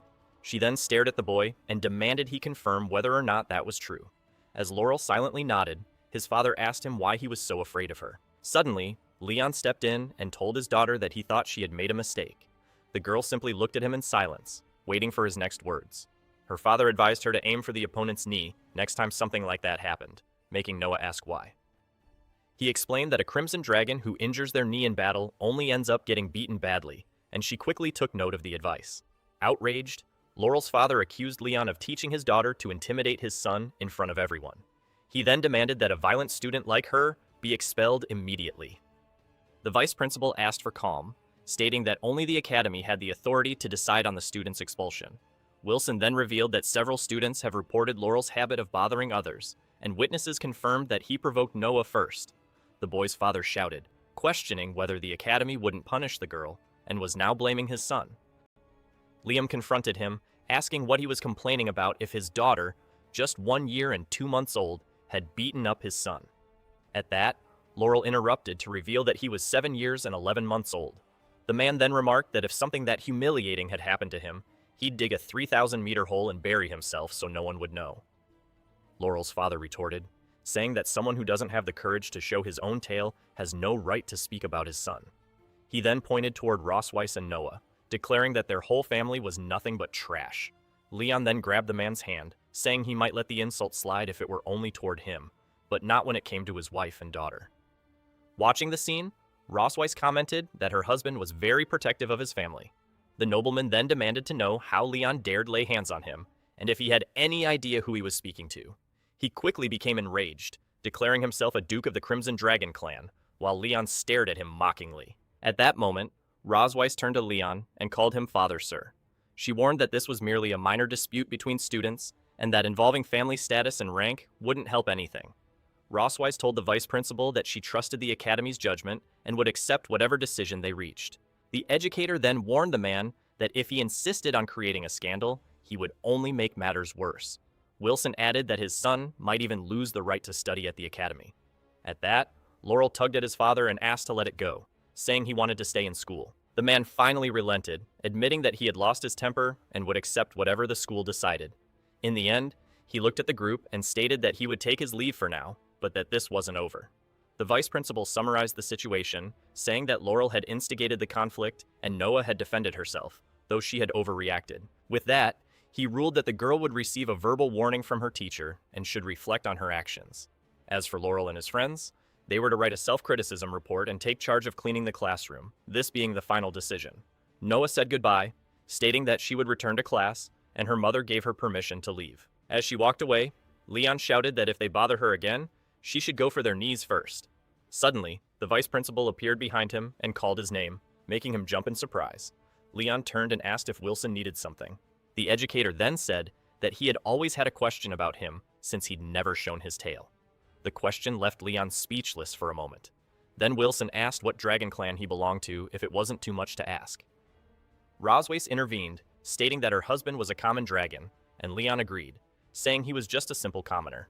The vice principal accepted the answer and remarked that in that case, it was a miracle they had a daughter with such talent. He then said that the academy welcomed children like her and suggested the couple should have more kids.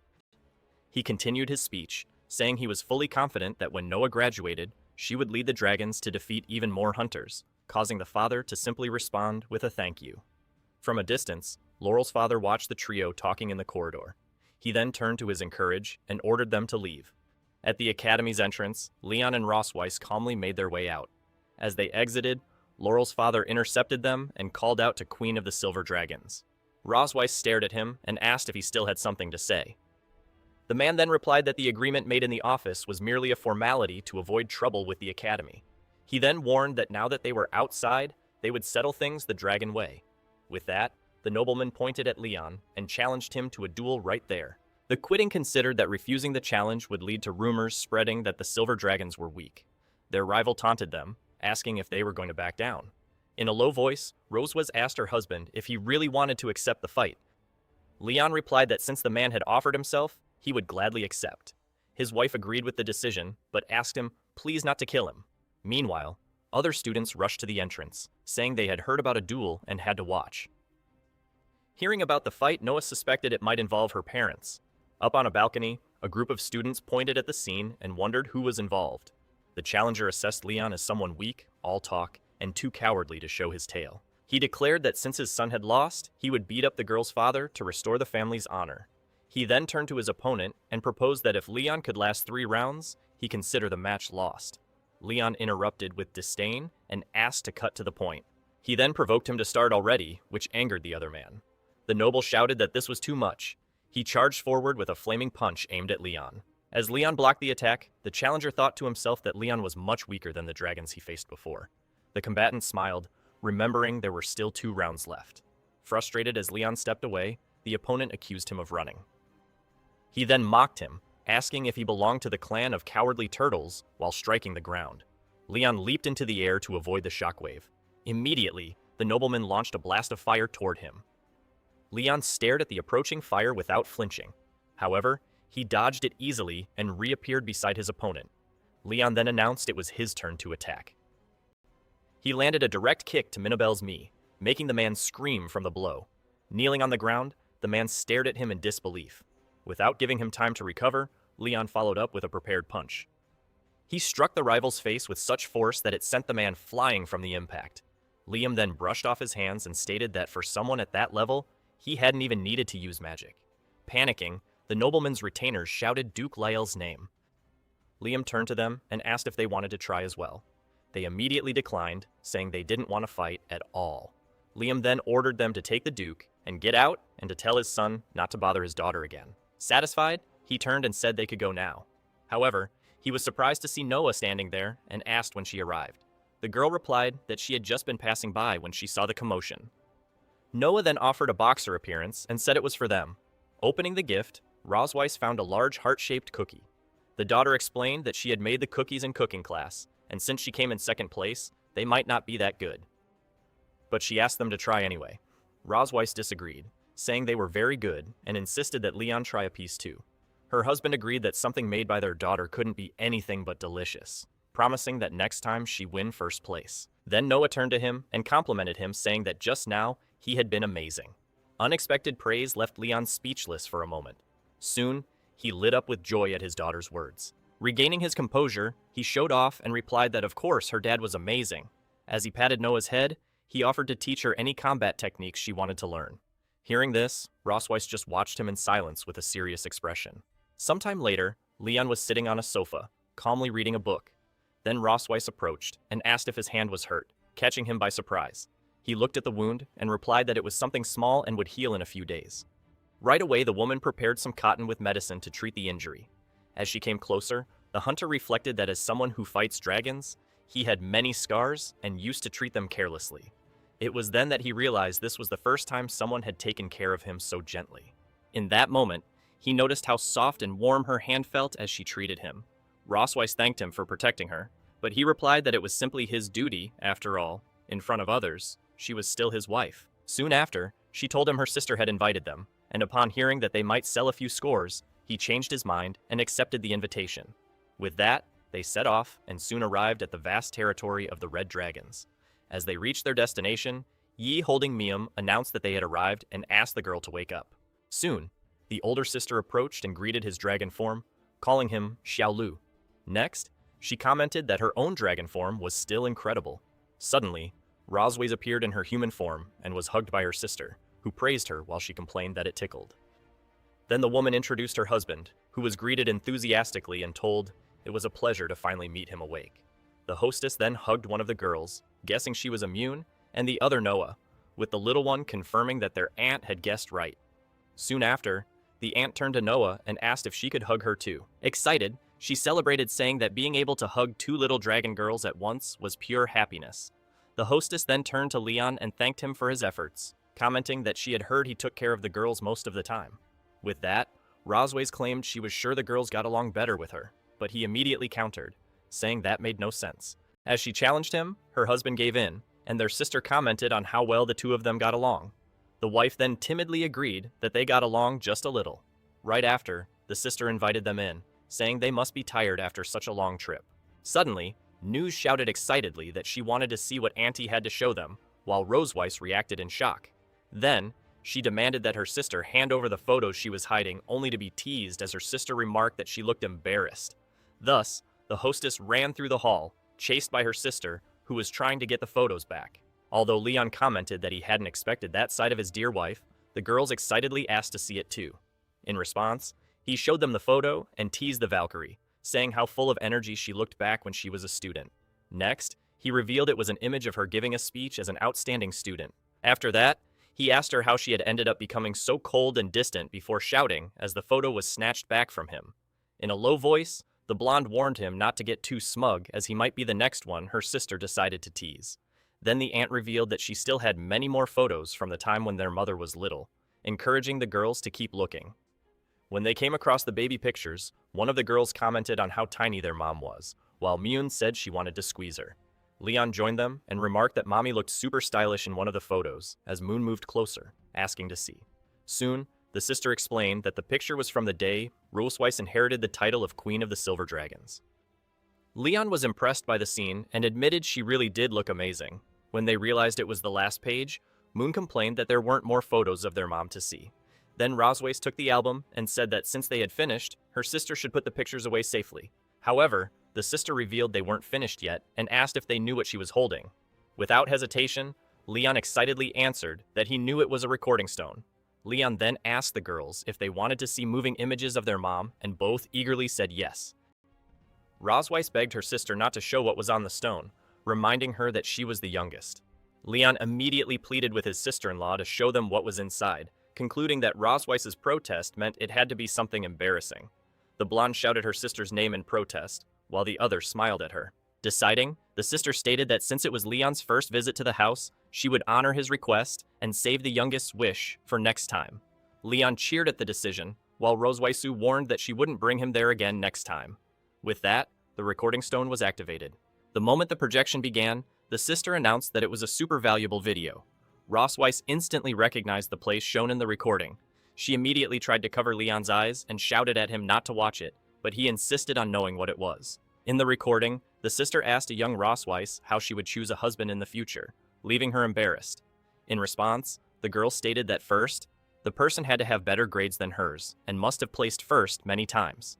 She continued by saying, the person needed to have a sense of responsibility and not hate children, prompting one of the daughters to notice that it was exactly what their mom said about dad. Soon, the recording revealed that the husband should be powerful without abusing that power, making Leon proudly say she was obviously talking about him. The sister then commented that those three qualities were very rare since many people ended up being corrupted by power. At the end of the recording, young Rosweiss declared that if no one like that existed, she wouldn't force herself to get married. The video ended with her firm declaration that if she ever did marry, it would only be to someone like that. Hearing this, Leon was visibly moved by her final words. He realized they had been her ideal of perfection from the very beginning. Even so, Rosweiss insisted it was just a silly thing she had said when she was younger, but he reassured her, saying there was no need to feel embarrassed. Then the sister revealed her curiosity, asking who had pursued whom first. Immediately, the two pointed at each other and shouted that it was the other who did the chasing. She then challenged him to repeat what he had just said, if he had the courage. Faced with the challenge, Leon quickly changed his story, admitting it was she who chased him first, but that he regretted it and ended up pursuing her later. Seeing the scene, the hostess commented that, just as she thought, the two of them got along really well, something they both denied in unison.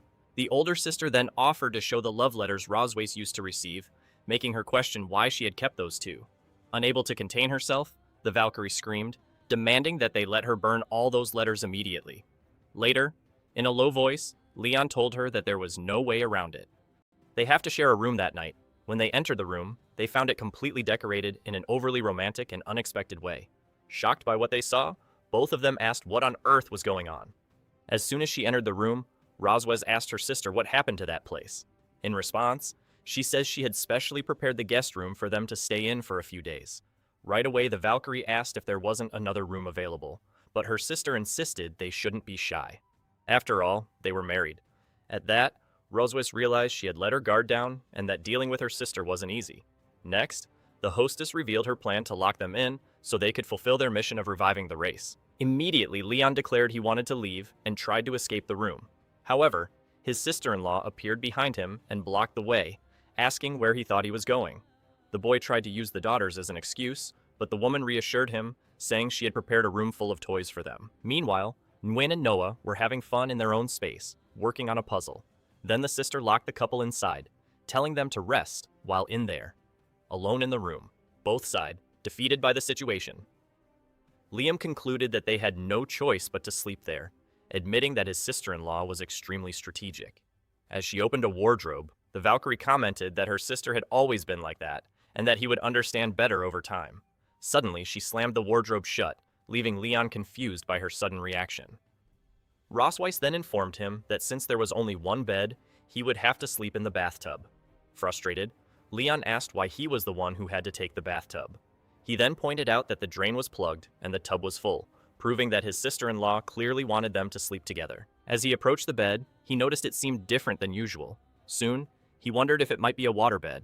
Without thinking, he threw himself onto the mattress, exclaiming how soft and bouncy it was while she watched him closely. He then said he wouldn't let her enjoy the bed alone and suggested they sleep together. Suspicious, she asked why he had changed his mind and whether he was planning something. Impatient, the Valkyrie simply asked if he wanted to sleep or not. She then suggested they play with the items in the wardrobe, causing him to back away and say that wouldn't be necessary. She decided to take a shower first and warn him not to peek. He replied that he didn't even feel like it.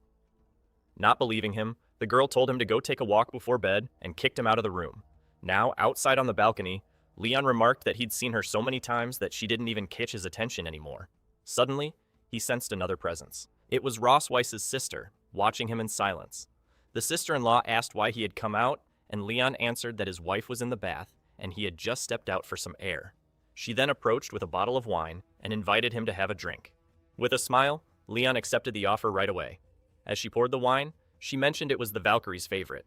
He thanked her as he took the glass. Soon, the boy commented that the two of them seemed to get along really well, and the sister confirmed it, saying they used to drink and talk out here often. Next, she shared that she had watched Ross Weiss grow up and that after she became queen, they mostly exchanged letters until the announcement of her marriage and pregnancy. The mourning continued, explaining that even after the wedding, her sister's sadness could be felt through the letters. She then revealed that Rosweyes had told her the husband was sick and slept a lot, leaving her alone during the difficult pregnancy with twins. At that, Leon realized just how hard it must have been for his partner to go through it all without him, relying only on her sister to confide in. The hostess confessed that back then, she thought her sister had married a lazy and irresponsible dragon. He laughed and asked if he really looked like that kind of dragon.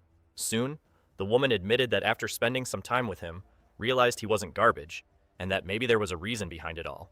She concluded by saying, "Only confirm how much the queen truly cared about him." Liam paused mid-sip, processing what he had just heard. Then he quietly wondered to himself whether Rose Weiss really liked him that much. Even so, he dismisses the idea, insisting it's impossible that that dragon mother could like him. His sister-in-law teases him, asking if he feels sorry for himself, but Leon retorts that she knows nothing about her own sister. Still, he admits that in front of her, they must pretend they get along well. Soon after, he shifts tone and declares to the hostess that their love is real. She responds she already knew by the way they treat each other. Then she explains that Rosweiss is terrible at expressing emotions, and he is the first person she ever treated in that way. Next, she reminds him of his responsibility as a man, making him conclude he'll be killed if he refuses. Still, Leon reassures her, promising that although he wasn't by his wife's side during the first pregnancy, he will be if there is a second one. He swears to protect his companion and daughters with his own life. His sister-in-law only says she hopes he truly keeps that promise. Afterward, she tells him to stop boasting and go back to the room before his wife becomes impatient. Just as he is about to leave, the sister-in-law calls him back to say one more thing. Curious, Leon turns and asks what else she has to say. Finally, she advises him not to hold back tonight, saying the room's sound isolation is incredible. The remark about incredible isolation leaves him utterly speechless. He just closes his eyes tightly, unsure how to respond. Castle is shown at night. Leon silently expresses gratitude for the help. Then he quietly returns to the room, finding Rose Weiss already asleep in bed.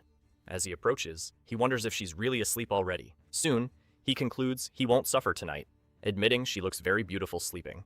The Valkyrie remains lying there in a deep sleep. Suddenly, something in the bed catches his attention. He wonders why her chest is glowing under the blanket. Immediately, he asks himself whether the dragon's seal has somehow activated. However, he notices his own seal is not reacting and tries to understand what's happening. With no other option, he extends his hand to investigate under the sheet. To his surprise, Rosweyes opens her eyes and greets him with a simple hello. Startled, Leon asks why she frightened him by hiding that lamp under the blanket. She then reveals she found the item among the toys and just wanted to play a trick. Next, she teases him, saying by his reaction, he didn't seem at all disappointed. Immediately, he denies the accusation, insisting it isn't true. Bandy covers himself and says he's going to sleep, asking her not to talk to him anymore. Rosweiss warns him not to regret it and try to attack her in the middle of the night. Suddenly, Spider lands right in front of her, leaving her confused about what it is. Once she realizes what it is, she begins to scream. At the scream, Leon jumps up, startled, and asks what happened. In the next moment, Rosweiss leaps into his arms, leaving him even more confused. Still clinging to him, the girl warns there is a spider in the room. Liam then recalls seeing the album a photo of her crying because of a spider, wondering if it's an old childhood trauma. Thus, he concludes that even the Queen of the Silver Dragons has fears. He says there's no choice, and that he will catch the creature, while the Valkyrie asks him to hurry. As he approaches, the boy picks up the spider with his hand. Hold it yet, he realizes it isn't what it seemed. As soon as he reveals the creature, Leon explains it's just a toy spider and she doesn't need to be afraid. Still, Rosweiss refuses to listen and orders him to get rid of it immediately, real or not. Seeing her reaction, he calms her down and promises to throw the toy out at once. With that, he tosses the spider out the window. Then he turns to his companion and says, the threat is gone, asking if now she can sleep. Soon, he He wonders if that spider was also part of the sister-in-law's plan. He concludes the intention was to make Ross Weiss reveal her more fragile, vulnerable side. Now calmer, the girl asks if she can sleep inside the bed while he stays outside. Leon easily agrees, saying she can sleep wherever she wants. Moments later, the two lie down in the same bed, each turn to their own side. After a while, he turns and asks if she wants to hold his hand, if she's still scared. The Valkyrie looks at him for a moment without answering right away. Then she accepts the gesture, saying she will, since he insists. Her hand finds his beneath the blanket. He then asks if holding just his pinky finger will make her feel safe, and she asks what he thinks it should be like. He calls her silly and shows that the proper way to hold hands is to intertwine their fingers. Then the two lie in silence, just looking at each other while holding hands. She wonders aloud how he can hold her so naturally, questioning whether she's the only one who feels that way. Soon, she scolds herself, reminding that she is the queen of dragons and there's nothing shameful about holding a hand. He then asks why her hand is so cold, but seeing her sweating, Razweiss reveals that the cold hand is actually his nervous one. Feeling the touch, she notices that his hand bears the calluses and scars of a sword wielder, stiff yet warm. She then realizes that where their fingers interlace, it's as if a current flow across her skin. The girl falls silent, only reacting to that sensation of touch. As the night passes, Leon asks her about her criteria for a partner, but she says she was joking and now has none at all. Thus, the night continues and the two remain lying silently. Yoon trying, he realizes he can't sleep at all. He looks to the side and wonders if Ross Weiss has already fallen asleep, that he notices his fingers going numb from staying in the same position and decides to shift them a little. Pretending to sleep, Ross Weiss wonders why, instead of just holding her hand, he is now poking it. Finally, she concludes that the prisoner dares to touch his mistress. Determined, she thinks fine. Then she will touch him too. In the next moment, Leon jolts as he feels her touch. Confused, he wonders what is happening and why the Valkyrie is caressing his hand. He notices her body is so soft and at where they touch, he feels a pleasant sensation. With that, a strange desire begins to grow rapidly inside him. At the same time, the desire is mutual, and both think the same thing. Soon, the thought evolves, and they both feel they want to go beyond that simple touch. Next, their faces draw close slowly as they gaze at each other in silence. Liam then takes the initiative and moves over her, pulling the blanket over them. Before kissing her, he thinks he will surrender to the moment, just for tonight. Then the boy positions himself over Ross Weiss on the bed, ready to move forward. Meanwhile, she just softly whispers his name. In response, Leon agrees with a low leaning closer to her. Even knowing what's about to happen, he's surprised that his dragon mark isn't reacting at all. It's soon revealed that the mark only spices things up and isn't activated when two people truly love each other. However, the moment is interrupted when the toy spider falls right between them. With a scream echoing through the house, he quickly assures her there's no need to be afraid as he already grabbed the spider. Outside the room, Ross Weiss's sister concludes they've likely discovered the little surprise she set up. Back in the room, Leon holds her and comforts her, saying there's nothing to fear and everything is fine now. As the spider rests in the garden, he says he's checked everything and there are no more traps. He just continues holding her gently in silence. Nestled against his chest, the Valkyrie comments that his heart is beating very fast. He then confesses that he's also afraid of spiders. After hearing the confession, she decides not to pull stunts like that on him anymore. Finally, he asks her not to talk about what happened, and Ross Weiss assures him she understands. When morning comes, sunlight filters through the bedroom window. Suddenly, she opens her eyes. As she sits up in bed, she wonders when she fell asleep. Next, she asks herself if that guy woke up early. Still, she concludes it's better if he's already left. She admits that after what happened, she doesn't know how to face him. As she gets up, she reflects that it was the first time she broke her own principles. While getting dressed, she laments having shown weakness to a human fallen asleep in his arms. Fully ready, she decides that it's far too embarrassing and that she can't tell anyone. As soon as she opens the door, her sister surprises her, asking if she's already up. Immediately afterward, her sister-in-law asks how her exciting night was. Ross Weiss replies that it was very exciting, but she doesn't want it to happen again. Her sister then whispers if they use the toys, and she quickly denies it. With that, promises to pack toys for practice and already asks about the next baby hair. Embarrassed, Ross Weiss grabs her arm, saying there's no need to worry about that, and invites her for breakfast. In the dining hall of the Red Dragon Sanctuary, Leon spends time with the girls while they wait for the meal. He gently squeezes Moon's cheeks, and she opens her mouth in reaction. As soon as Ross Weiss and her sister enter the hall, Moon announces excitedly that Mommy and Auntie have arrived. Immediately after, the little girl asks happily if they can start eating now. Then the whole family sits at the table to eat breakfast in silence. While eating, the couple avoids eye contact with each other. Chewing, Leon thinks about how embarrassing the whole situation is. He remembers how last night, due to the atmosphere, he almost kissed her and ended up falling asleep while hugging her. With that, his conscience splits. One side accuses him of betraying his homeland, and the other reminds him that they're married. While the inner conflict rages on, he just notices the bread is a bit bland. He decides to add some peanut butter to improve the taste. However, as he reaches for the jar, Rosweiss stops in by placing her hand on his. The sudden touch surprises them both, confused by each other's reaction. Her sister then reveals the bed's secret, explaining she made the waterbed to help the couple's hearts race. She continues saying there are buttons at the edge of the bed that release toy spiders to scare Rosweiss. Finally, the sister-in-law explains that the mechanism only doesn't activate if they're hugging, leaving Rosweiss furious at the unnecessary plan. During the meal, Leon insisted that Rosweiss serve herself first, and she agreed to the suggestion. Soon after, her sister approached and asked why the two of them were blushing. Quickly, the warrior agreed that the place was quite hot, and Leon also confirmed that it was true. Then her relative suggested they return to the room for a bath, but both of them instantly rejected the idea. For Rosweiss's sister, no matter how many times she teases them, the couple's reactions are always entertaining. Changing the subject, she asked Leon if it was true that they had a disagreement with the Crimson Dragon clan. Next, she told how No defended herself from the Duke's son, while her partner bragged about easily defeating the Duke afterward. With that, her sister praised Noah, saying she was truly amazing.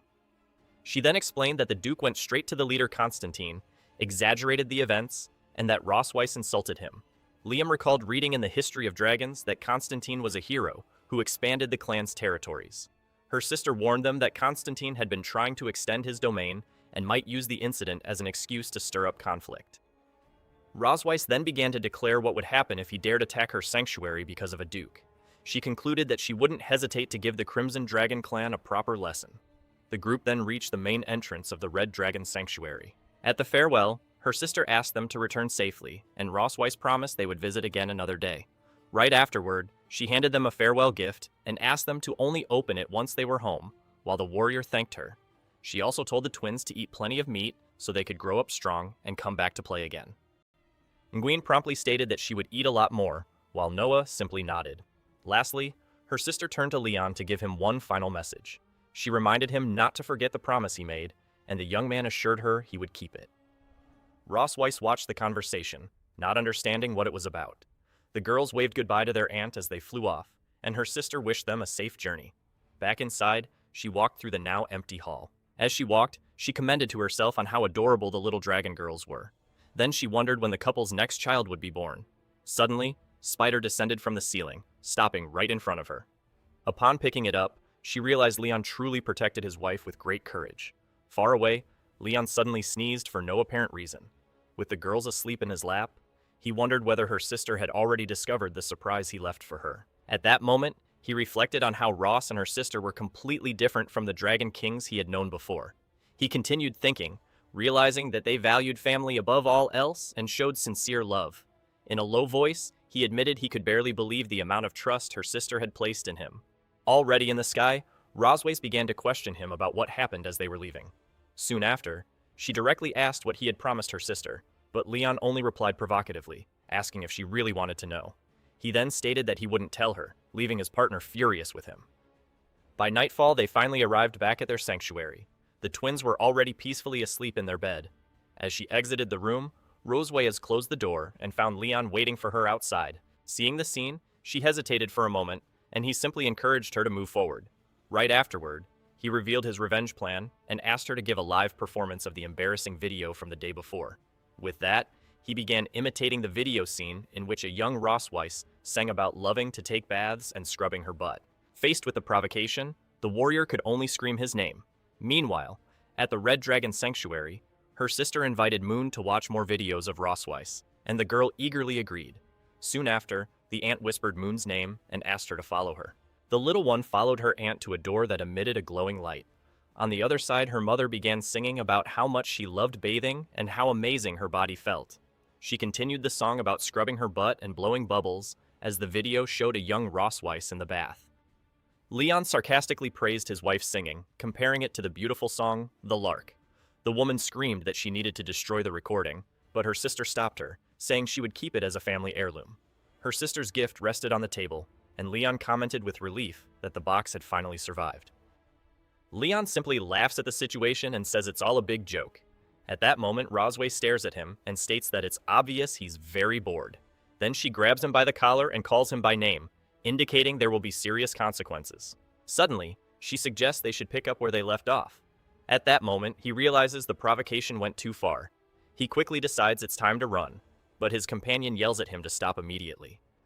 When he tries to escape, he discovers the bedroom door is blocked. Ross Weiss appears at the entrance and gives him 10 minutes to go to her room. She then warns that she'll show him the consequences of provoking her with those videos. The young man stands in front of the door, processing what just happened. He laments that his own tum always gets him into trouble. He reflects that he didn't expect her to react that way. However, he concludes that it only confirms that the warrior's dark past is her greatest weak point. Out loud, he declares that even if he suffers physically, it's the price to pay for the noble cause of hunting dragons. With tears in his eyes, he accepts his fate, stating that his body may break if necessary. Thinking about Ross Weiss, he concludes that everything is worth it, as long as it makes the Silver Dragon Queen suffer. Meanwhile, she takes her own bath thinking it's her duty to punish him. Already prepared, Leon warns her to brace herself for what's coming. 10 minutes later, as soon as he enters the room, a scream is heard from inside. Lying on the bed, he then asks Rosweiss to go easy on him. With a whip in hand, she introduces herself and orders him to call her mistress. Surprised by the scene, the young man teases her, calling her a true actress. Rosweiss simply calls him an idiot in response. Then, she strikes him with the whip, making him scream. She then warns him that he said it wrong again, as he still doesn't seem to understand the situation he's in. With that, he reflects that the whip doesn't hurt that much, but it causes a strange sensation. Suddenly, he realizes that her goal is just to embarrass him with that roleplay. He understands the act. Rosweiss plays the teacher, and he is the rebellious student who made mistakes. To continue the game, she asks him if he already knows where he went wrong. Getting into character, the young man apologizes to his mistress and promises that from now on he will obey and won't make mistakes anymore. Rosweiss then asks if he's ready to turn in his assignment. Not understanding, he asks what assignment that is. She scolds him, asking how he can promise to study if he doesn't even know what the task is. Then he asks his mistress to tell him what the assignment is, and she says he's lucky that she's so understanding. Right after, she reveals that today's task is to make the mistress's dragon mark shine.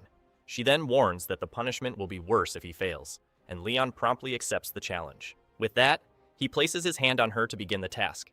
He then reflects that after so many nights together, he already knows every sensitive spot on her body. Soon, his touch begins to have the expected effect. Rosweiss then praises him, commenting that he learned very quickly. Then the two continue the task.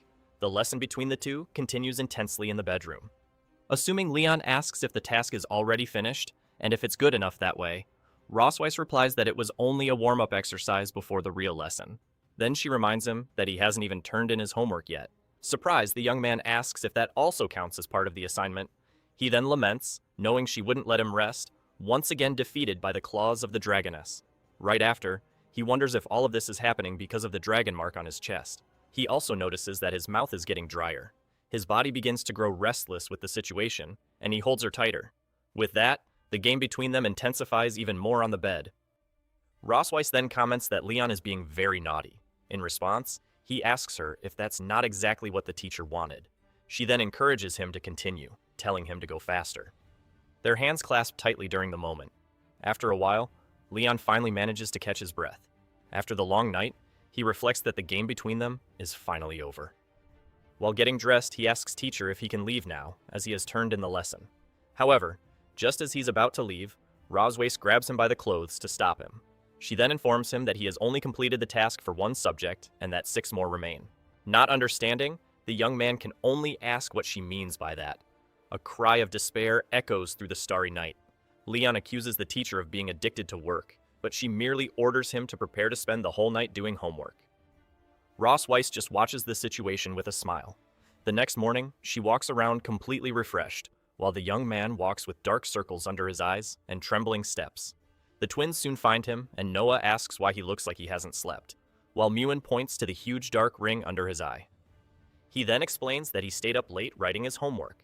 Mute asks if adults also have homework, and Rosswise confirms that they do grown-up homework, just like children have theirs. The answer leaves the two girls silent for a moment. Suddenly, Mute exclaims that she discovered a super powerful rule. She then explains her theory. When mommy is doing well, daddy becomes weak. And when daddy is doing well, mommy is the one who becomes weak. Leon praises Muen, saying she's very clever for noticing a truth most people don't realize. He then promises that he'll be the first to defend her if anyone says she's only good at being cute. Hearing the conversation, Noah watches with her arms crossed. Soon after, she looks at the sky and announces that he has arrived. Next, she says goodbye to her mother and younger sister. While Rossweiss tells her to be careful, Moon asks her sister to come back soon so they can play. Liam also says goodbye, asking Noah to study properly and that they'll see each other next weekend. The girl just nods in response. Soon, she says she's off and is enveloped by teleportation energy. As Moon says goodbye to her sister and a dragon, the family watches her departure. Right after, the father asks the little one what they'll do now that her sister has gone to school. Moon reflects that her daddy is always tired and mommy seems really worried about it. She then declares that since her sister is gone, she will make sure daddy trains and gets stronger. With that, she pulls his arm and invites him to run in the training field, and he accepts. The Rossweiss watches the scene and reflects that it's interesting and that she'll keep an eye out to see what happens next. While Liam leaves the exercise count, Lumoon asks why they need to do that. Right after, he explains the importance of warming up before exercising, and the little girl confirms that she understands. Suddenly, Rossweiss approaches and says she wants to join them. Seeing her mother, Moon celebrates that she's going to run with them too. Soon, Rossweiss tells her daughter that she won't go easy on her, and Moon replies that she won't go easy on her mom either.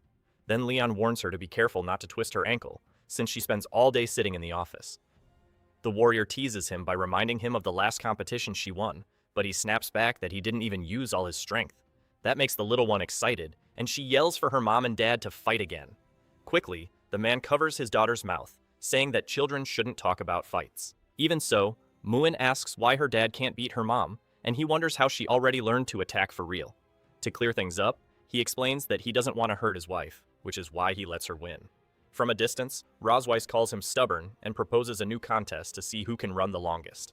With determination, Leon accepts the challenge and says that the endurance match is far from decided.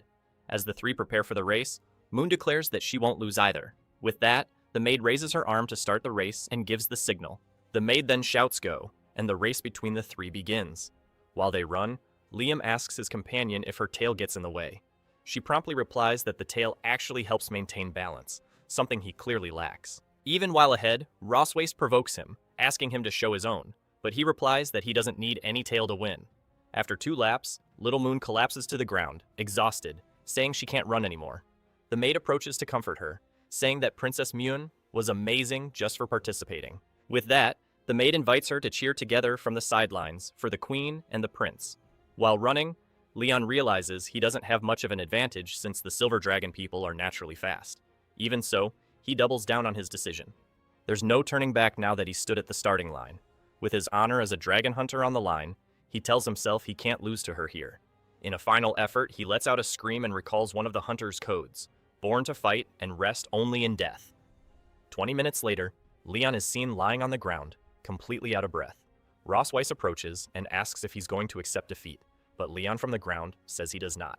Smiling, the woman challenges him, asking if he wants to keep running since he refuses to lose. With resolve, Leon asks for 2 days to train, guaranteeing that he'll definitely beat her. Teasing him, she says not even 2 years would be enough for him, but still lying on the ground, he insists he can do it. Then Rossweiss steps closer and asks if, now that he's been defeated, he's going to show what he's really capable of. With a serious expression, the hunter dodges the question, saying he loves taking bats because they make him feel good. Right after, he warns her that holding grudges will come back to bite her, but says that she's the one holding grudges like that. Then, Rossweiss calls Little Mewman and declares that since her dad is feeling weak, they'll go exercise together now. The little girl says her dad really is kind of weak, and that's why he needs to work out more. Frozen, Leon is speechless upon hearing the comment from his own daughter. Holding Mewem's hand, Rossweiss walks away, and from a distance, Leon advises her not to underestimate a father who looks weak, because things can change over time. Later, a special meal is served at the table to help the family recover their energy. Affectionately, Little Moon asks her father to open his mouth so she can feed him. He opens his mouth to receive the food offered by his daughter. Right after eating, the man collapses onto the table and Ross Weiss advises him not to push his rusty body so hard next time. Still lying down, he grumbles that he only lost because of the task from the previous night. Otherwise, he definitely would have beaten her. Ross Weiss then teases him, asking if he wants to continue the task that might as well. Faced with the proposition, he abruptly gets up from the table. Quickly, the warrior picks Moon up in his arms and announces that he'll stay with her tonight to tell a new story. When the little girl asks if they had agreed on that, he responds that the agreement starts now. Ross Weiss agrees on the condition that they know to stay up late and get to bed early. With that, the little one happily agrees with her mother while being held in his arms. Ross Weiss then leaves and walks alone down a long hallway. Suddenly, she stops and orders the person hiding to come out. Her subordinate emerges from the shadows and greets her as Your Majesty. Without mincing words, the woman directly asks if there's any news for her. The informer reports that she found the secret residence where Tage Lawrence used to live, but they moved out over a year ago and are no longer in the Empire. She adds that they donated all of their belongings, and Ross Weiss immediately asks what was the one exception. Promptly, the subordinate replies that the only thing not donated was a donkey. She then explains that the neighbors said the couple was very fond of the animal and made sure to take it with them. With that, Ross Weiss orders her to continue tracking Tay's whereabouts, and the woman leaves to carry out the order. As soon as the informant disappears, the queen remains silent for a moment. Soon, she begins to question herself about Leon's master and why he would have left the Empire. Elsewhere, a distant voice reacts with surprise to unexpected news. The information leaves the couple shocked, and the man asks if he heard correctly about a family sports day. Then, Moon confirms that the Academy is organizing the event next week. Ross Weiss comments that back in her day, parents didn't have to participate, and the daughter explains that it's a new initiative. Curious, the little one asks her mother what place she came in when she competed in the games. Proudly, the woman replies that she came in first place, which impresses the girls. Soon, the girl asks about their father, and he reveals that he didn't place at all, which makes her ask why. With a smile, the warrior explains that he had such an advantage that the Academy thought he was cheating and didn't publish his results. Hearing that story, Noel asks if that means her father is a cheer. Leon denies it and explains that the Academy gave him a medal in secret, but he melted it down to make a bracelet for his grandmother. Hearing that, Roswis questions how someone who values honor so much could melt his medal, and the man replies that he prefers not to have an honor he can't show off with pride.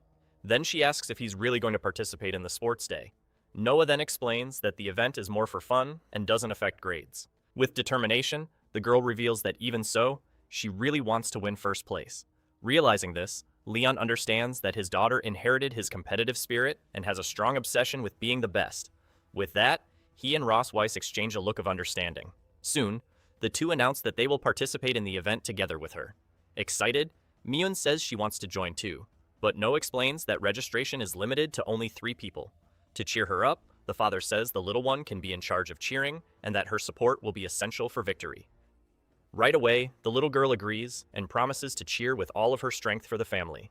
With the whole family gathered, he declares that if everyone gives it their all, winning the sports day will be a piece of cake. To prepare, Ling-eun begins an intense and early training routine for the family sports day, which will take place in a week. While exercising, he watches Ross Weiss stretching in the distance.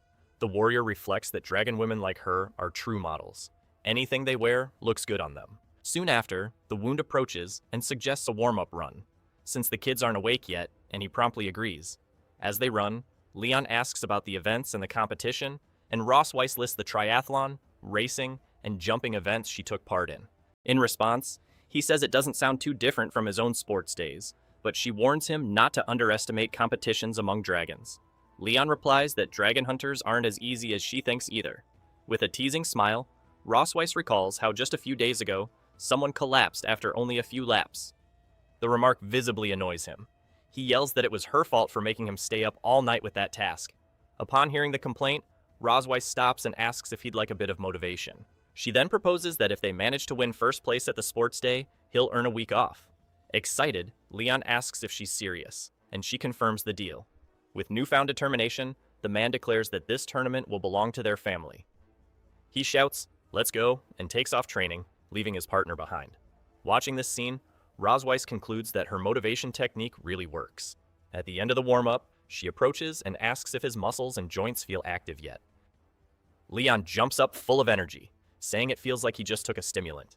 Then, Rosweyes picks up a rope and comments that since it's a family event, the competitions will probably be different. Because of that, she says they also need to train their coordination as a team, not just their physical condition. Leon steps back and asks what the rope for, jokingly asking if she wants to practice tying him up again after the teacher's student game. Rosweiss scolds him and asks if he's never heard of a three-legged race.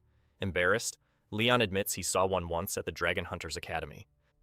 She then declares that their basic coordination test is about to begin, and he agrees, though reluctantly.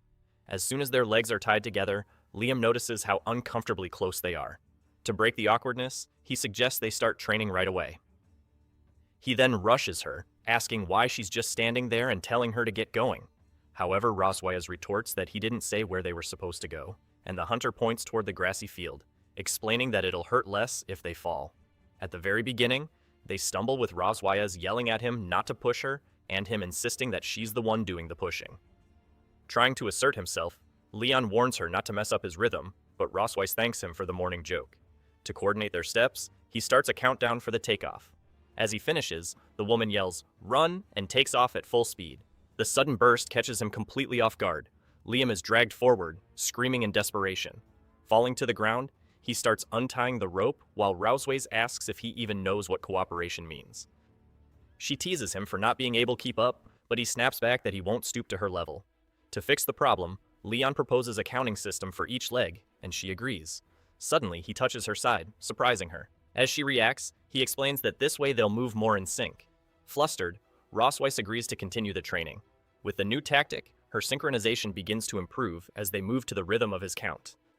Later, the woman has him do push-ups with her on his back, and he complains that she really knows how to enjoy the show. The training continues to the point where Liam's body is so exhausted, he can barely hold himself up. To motivate him, Rosweiss threatens to give him a kiss if he can endure it, but he screams that he'll never allow that.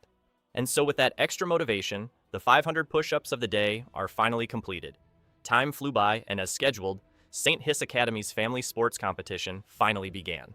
Standing on a podium, Vice Principal Wilson officially announced the start of the institution's first ever family sports event. From the stands, Little Moon shouted words of encouragement to her father, mother, and sister. Soon, the commentator Choi Liu introduced herself and announced that she would be narrating the entire progression of the competition. With that, she stated that the first round would be the relay race, with each family sending 3 participants. She then explained that the race would be a total of 3,000 meters, and the team that completed the course in the shortest time would win. One of the organizers then instructed the groups to collect their numbers and proceed to their respective starting points. Upon receiving their numbers, Noah decided that her mother would run the first leg, and she would take the second, with Leon agreeing without hesitation. The young girl then turned to her father and assigned him to run the third and final stage of the race. Confidently, he replied with a, "Of course," confirming the trio's strategy. Rosweiss then informed them that the race was about to begin at her starting position and that everyone should get into place. With everything set, the two shared one last glance before the race began. Already on the track, Rosweiss reassured her daughter not to be nervous, as she would be the first to pass her the baton. Meanwhile, the father and daughter waited in their respective positions for their turn to run. Soon, one of the organizers called the second leg runners to gather in the waiting area. Before parting ways, Leon told his daughter he'd be waiting for her in the third stage and asked her to take care. He then approached the little one and asked if she would cheer for Daddy during the race. With a nod, Hello Burl agreed and said that she would. The two bumped fists in a gesture of mutual trust. Shortly after, the commentator announced that the relay race was about to start and asked the first leg athletes to get into position. From the stands, Mew shot it with pom-poms in hand, cheering her mother on. On the track, the organizer gave the command for everyone to take their places and get ready. As soon as the signal sounded, Rosweiss burst forward with the baton in hand. The announcer commented that runner number 7, from the Silver Dragon clan, had taken the lead, leaving the competitors behind. She then pointed out that runner number 10, Misty, from the Electric Dragon clan, was quickly closing the gap. Next to Leon, one of the other fathers remarked that it's not just the Silver Dragons who are fast. This made the hunter reflect that the Electric Dragon clan are masters of evasion and using fake-out attacks in battle. The commentator reported that number 7 had overtaken number 10 again and was now 2 body lengths ahead. She asked President Duncan who he thought would win the relay, but he replied that nothing is decided until the very end. The other father bragged to Leon that his wife was so far ahead that the result was obvious, and Leon calmly agreed that his wife was amazing. With a smile, the rival father confirmed that there was no doubt his partner was indeed impressive. However, Leon interrupted with a but, which made the other man realize something was off. Leon then finished the sentence, stating that his wife was even more incredible. With that, Rosweiss unleashed a new burst of speed on the track, intensifying her pace. Surprised, the rival runner wondered where she was still getting that explosive strength from. As she ran, Rosweiss reflected on the intense wind resistance from having maintained the lead the entire time. Soon, her rival realized she could no longer keep up with the pace Rosweiss was setting. The commentator narrated that number 7 was using the body of her opponent to reduce wind drag and accelerate during the final stretch. With this maneuver, the narrator confirmed that she was the first to hand off the baton to the next runner. Next, the commentator reported that number 10 had also completed the handoff and questioned whether the new runner would be able to catch up with Noah. Watching her daughter take off, Rosweiss reacted with a slight jolt of concern. From a distance, her husband gave her a thumbs up to reassure her. Clenching her fist, she now placed her full trust in the next runners. Back on the track, the announcer reports that the second leg runners are already taking off, while one of the competitors complains about the speed of the leaders. Next, the commentator announces that, at this moment, the race is being led by competitor Noel and runner Dean. As he passes her, Dean taunts her, saying, "Goodbye, little legs." With a determined look, she thinks to herself that she can't let him get too far ahead. From the stands, Mewen shouts words of support, saying she believes in her sister. The commentator wonders whether Dean's lead will be decisive, but the president insists that nothing is decided until the very end. Soon after, the announcer informs that both runners have just exited the final turn and are approaching the home stretch. The commentator highlights that the two dragons are running side by side, with neither giving the other any room. With that, the announcer questions who will manage to pass the baton first for the final leg of the race. Then, the commentator confirms that Dean hands off a bet and with a slight lead, and Noah also completes the exchange. As soon as she finishes her leg, she apologizes to her mother for wasting the advantage that had been built. Rosweiss reassures her, saying she did very well, and that her opponent had a physical advantage for being older. She then invites her daughter to go with her to the finish line to cheer for Daddy. Back in the stands, Mewen yells that her daddy needs strength and that he's the best. On the track, the rival runner warns Leon to pay attention because he's about to gain a 5-second lead. As he bursts forward, the opponent laughs loudly, mercilessly taunting him. Leon internally thinks that the rivals shouldn't underestimate his obsession with vacation time. With the race heating up, the commentator narrates that Gordon and the representative of the Silver Dragon clan continue to accelerate, while the president repeats that nothing is decided yet. Watching closely, Noah whispers a word of encouragement for her father. Suddenly, Leon hears his daughter's cheer, catching him by surprise. Motivated, he tells himself he can't lose now and that Noah just called him daddy. With renewed energy, he speeds up and pulls alongside the rival runner. The opposing father realizes that if this continues, he'll be overtaken. Determined, he warns that in that case, he'll make Leon taste defeat. Suddenly, the rival tries to trip him, and Leon is caught off guard by the move. Dodging it, he warns that if dirty tricks are on the table, the consequences are not his responsibility. With that, the rival runner stumbles on the very obstacles he tried to use. The commentator announces that competitor Gordon has fallen right at the final stretch of the race. With the path clear, she declares that Leon crosses the finish line in first place. Right after, the announcer congratulates the Melkerweiss family for winning the relay race. After the victory, the father approaches Noah and asks what she had just said. With a shy look, the little girl calls him Daddy. Leon asks her to say it again, but Noah says she'll only repeat it if they win first place in the games. Rosweiss comes over and asks if he's hurt, and the warrior assures her he's fine. Suddenly, the rival father approaches the judges and accuses Leon of cheating by kicking dirt at him at the end of the race. In response, Leon fires back, asking how the attacker now wants to play their victim. He then points to the opponent's clothes and says the attempt to strike him is visible by the shock marks on his shoulder. Feeding innocence, Leon tells the judges that he was running full speed and might have kicked up some dust by accident, but it wasn't his fault. One of the organizers asks the runner to cooperate with an inspection, but his wife stops him from approaching.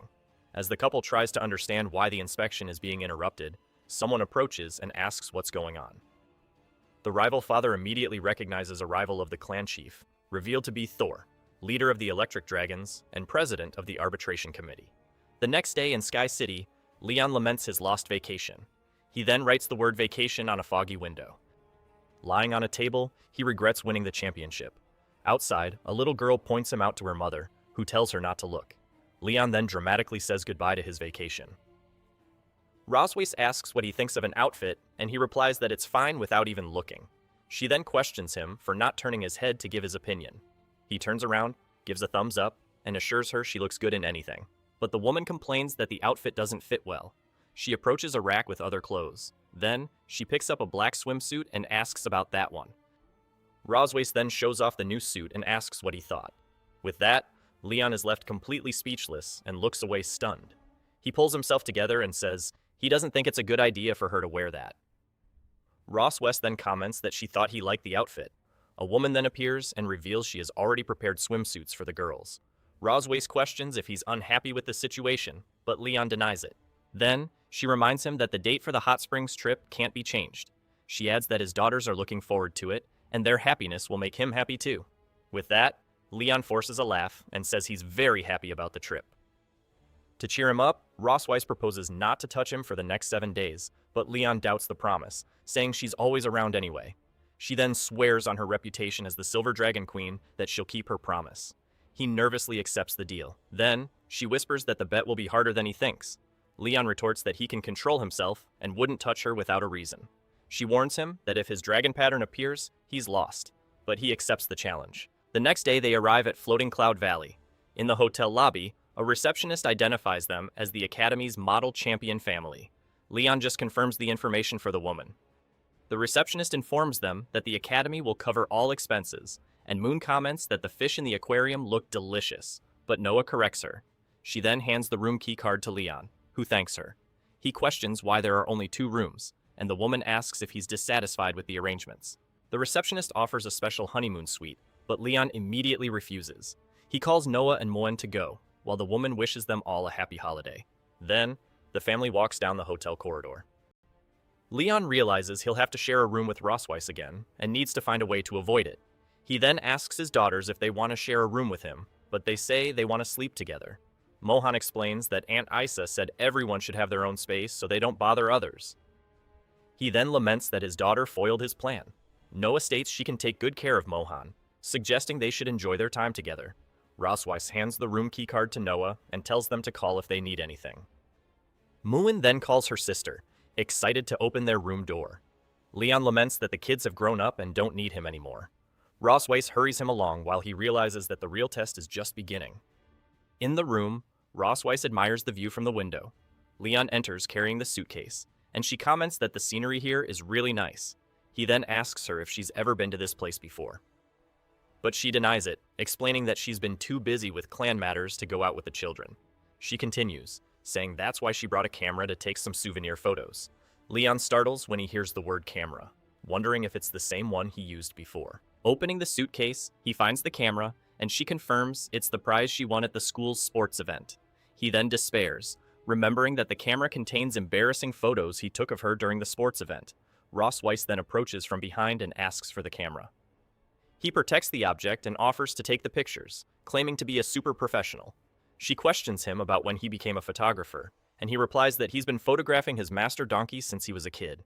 She then agrees and invites him for a walk before the barbecue and fireworks at night, and he accepts. The family strolls through the garden, and Leon announces he'll be the photographer for the day, much to the girls' delight. Next, the 2 little girls pose together for a photo in front of a large statue. Noah approaches a small deer and offers it a carrot to eat. The children comment on Roswace's beauty as she poses surrounded by deer.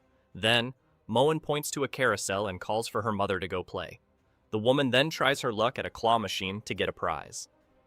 Leon takes the opportunity to snap a picture, praising her expression. He celebrates having managed to capture a picture of Roswace smiling. Then, he looks at the photo he just took on the camera's display. She admits the photo turned out well, and Leon brags that he shouldn't have mated. Later, in line to buy drinks, she questions him for following her. She then turns around holding a small teddy bear. Leon stares at her, not understanding the situation. Roswace offers the bear to him, asking if he didn't give her one in Sky City. He smiles and explains that the one he gave her was the Bear King, while this one is just a cub. The woman then gets annoyed by his comment. She asks if he doesn't want the gift, but Leon quickly says that's not what he said. Meanwhile, sitting on a bench, Moon complains about how long her parents are taking to bring her drink. Noah then confesses that actually, she's sometimes jealous of Moon. Her sister, surprised, asks why she would be jealous. The little girl explains it's because she can say anything to their parents without hesitation. Moon says she can do that too, but Noah denies it, saying she can't. She justifies this by saying she's a big girl now and can't just say whatever she wants. A narration explains that Noah wasn't always like this, having been born just 20 minutes before her sister. The two grew up together under their mother's care, exploring the world and learning. To them, their mother was always the most powerful and omnipotent being that existed. But one day, Noah saw her mother next to her unconscious father and realized her fragile side. The little girl then wondered if she could share her mother's responsibilities when she grew up. Since then, the desire to take care of the family grew in her heart, and she began to act like an adult. Noah forced herself to mature quickly, becoming independent and getting good grades. This was all done to prevent her mother from being as sad as she was that day. Back in the present, Moen says she doesn't understand complicated things, but she's also very jealous of her sister.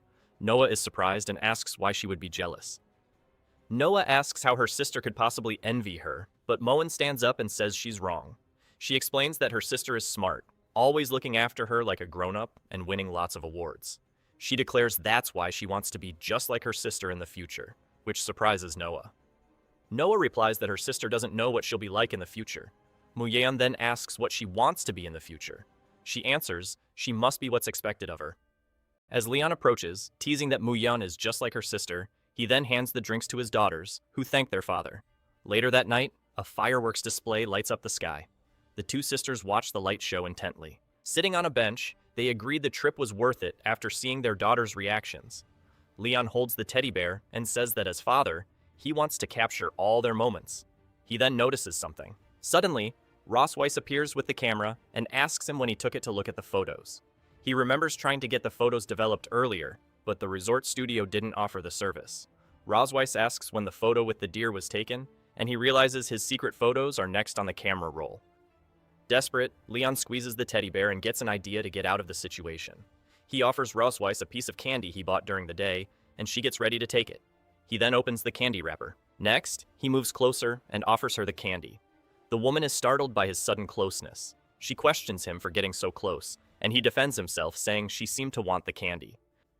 Ross Weiss then realizes he's been taking pictures all day, but none of himself.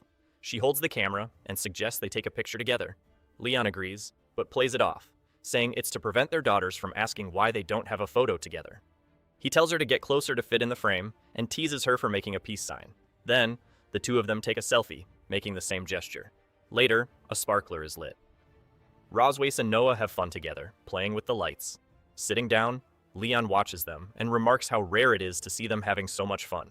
He asks Moon, who is dozing in his lap, why she isn't playing, but the little girl says she's tired.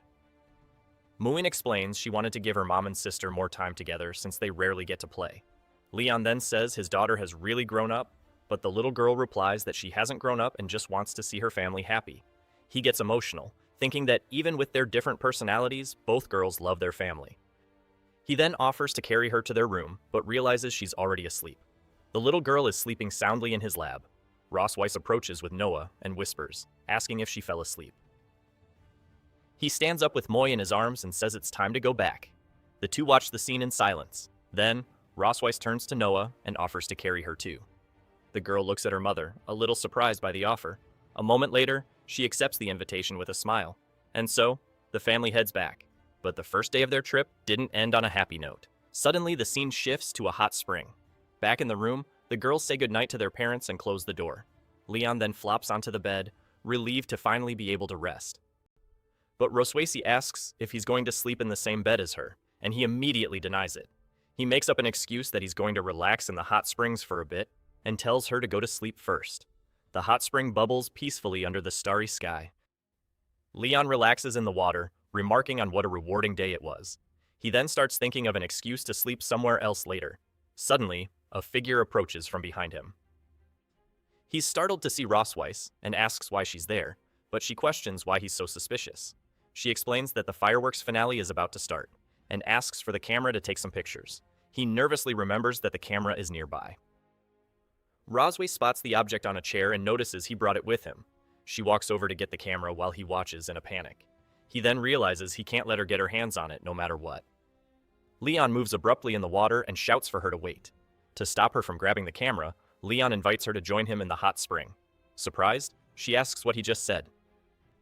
He then repeats the invitation for her to get in the water. Rosway stares at him for a moment in silence. Then, she informs him that she brought a swimsuit and tells him to behave himself, but Leon assures her that a good dragon hunter can keep his composure. She tells him to remember what he said and heads to the changing room. Alone, he tries to calm himself down, telling himself that nothing bad can happen. Leon fills with determination, ready to protect the photos at all costs. While waiting, he decides to recite the dragon hunter's honors to distract himself. Soon after, he hears a sound and realizes she's coming back. A woman wearing a purple dress appears at the door. The outfit completely covers her body. Ross Weiss then emerges at the entrance, but she isn't wearing the swimsuit she mentioned. Leon turns to her, completely surprised by what he sees. Leon scoffs at her outfit, assuring her he won't have any reaction. She then glares at him and calls him conceited. Rosway gets into the water and explains the outfit was a gift from her sister, which makes Leon laugh. An awkward silence then settles between the two in the hot spring. He turns away, relieved that her swimsuit is quite conservative, but the woman provokes him, asking if he's scared. Leon then turns back and states there's nothing to be afraid of. Suddenly, he points at her in shock and yells about her swimsuit. It turns out the outer garment was just a cover-up, and underneath, she was wearing a swimsuit. She laments that she hadn't imagined her sister's gift would come with a surprise, but right after, the woman looks at him with a smirk. Then, she moves closer to him and asks what he thinks. Leon questions why she didn't just change before coming back. Rosway teases him, asking if the great dragon hunter is uncomfortable. He realizes he's being played and needs to find a way to break the stalemate. Leon recognizes she's following her usual patterns. Her routine starts with the first step, provocation. Next, the second step is to flirt with him. Finally, the third step is to shift all the responsibility to him. So Leon decides he needs to use this situation to his advantage. He claims not to be afraid and challenges her, asking how she'd react if he revealed his dragon pattern first. Roswell stares at him. She guarantees she can perfectly control her impulses and never loses control. Leon dares her to accept the bet to prove her confidence. Roswell accepts without hesitation, but he asks what will happen if she loses. Then, she promises that if he wins, she'll give him 7 more days off. He accepts the deal, certain that Roswell has taken the bait. Suddenly, Leon points to the fireworks and suggests they watch them first. Roswell asks if one of the fireworks looks like her dragon pattern, but he says no. To avoid any visual stimulation, he decides not to look at her. Suddenly, he wonders why she started singing out of nowhere. Roswell explains that the dragon pattern is like little stars. She asks what he thought of the song, but Leon replies, it's no better than his bath song. Then, Roswell shouts that her dragon pattern is glowing. Leon is shocked, not understanding how that's possible, but she reveals it was a lie and that the pattern didn't actually light up. He realizes Roswell has already started trying to enchant him. With that, he decides he can't be left behind, and his tail emerges from the water. Leon lifts his tail out of the water, and she stares at him, confused. Roswell asks what he's doing. He explains that he can't hold her hand to watch the show, he can hold her with his tail. She demands that he let her go immediately. Roswell screams for him to let go again, but Leon refuses to obey. She grabs him and warns that the tail is his most vulnerable point and that she will defeat him. In that same instant, she shudders at his touch. Roswell realizes he's trying to trick her into taking the initiative, so she asks what's wrong with holding hands to watch the fireworks and holds out her hand to him. Leon hesitates, wondering why his heart is beating so fast. He considers that small, ambiguous move to be a game changer. Their hands join. Leon feels it's impossible to defend against that move. Roswell whispers for him not to resist so they can end the challenge, but he pulls his hand away and declares he won't be enchanted by her. Leon agrees that enduring the situation isn't pleasant. He taunts her, saying she's also doing her best to hold back. Suddenly, pattern on his back begins to glow. Then, the two of them kiss under the fireworks. The next day, Noah knocks on the door and shouts for her parents to wake up. Moan approaches and asks her sister what's going on. Noah says it's supposed to be their mom's turn to get weak, and Moen wonders where their dad went. Then, Moen asks if they need to offer a tribute for him to show up, but her sister accuses her of just wanting steak. Noah decides to go eat first and says she can take her sister if their parents don't show up. Meanwhile, Leon and Ross are sleeping in the same bed. He slowly opens his eyes. Leon sits up in bed. He remembers that last night, they both failed the dragon pattern challenge. With that, he recalls kissing Ross during the moment of confusion. Leon then realizes that was their first real kiss. He touches his own lips. Leon gets out of bed. He wonders why he started such an over-the-top challenge. At the same time, pretends to be asleep, touched his lips, remembering the night before. She recalls finally kissing the dragon hunter and that it was her first kiss. Then, she wraps herself in the blanket and denies that she wanted to kiss him. Rosweiss blames the dragon mark for everything that happened. Later, everyone is at a large water park. Muin appears in the pool, holding a water blaster. She splashes water on Noah. Then, Muin shows off her splash attack to her sister. Noah gets annoyed as her sister keeps splashing her. Rosweiss asks Leon why he won't go play with them. Rosweiss starts to talk about the previous night, but is interrupted by a voice. A couple approaches and asks if they are the children's parents. Yuna introduces herself along with her husband Zay and asks if they can talk for a bit. Then, Rosweiss introduces herself and introduces Leon as her husband. Yuna explains that they are newlyweds and came here to avoid a dragon dispute. Rosweiss reflects that she needs to keep an eye on Constantine's movements. Yuna comments that they seem to have a good relationship, and Rosweiss replies that many dragons have said the same thing. Leon notes that even with children, they only kissed for the first time the night before. Yuna says she envies their family for having two lovely children. She reveals she's thinking about having children and asks for their advice. Rosweiss replies that she just agreed with him without thinking much about it. Leon notes that the female dragon is very good at making up stories. He advises that this kind of thing happens naturally and that there's no reason to be afraid. Zay asks how Leon resolves their fights, and Yuna admits she sometimes likes to have the last word. Leon is at a loss for how to answer the question. He teases her, saying that despite her appearance, she likes to act cute.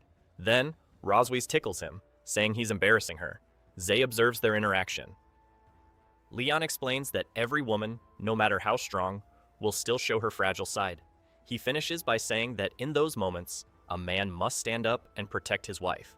He concludes that this is what it means to be a responsible man. With the end of the 7-day trip, life returns to normal at the Silver Dragon Castle. Rosweiss asks his servant if she found the tigers, and the woman confirms.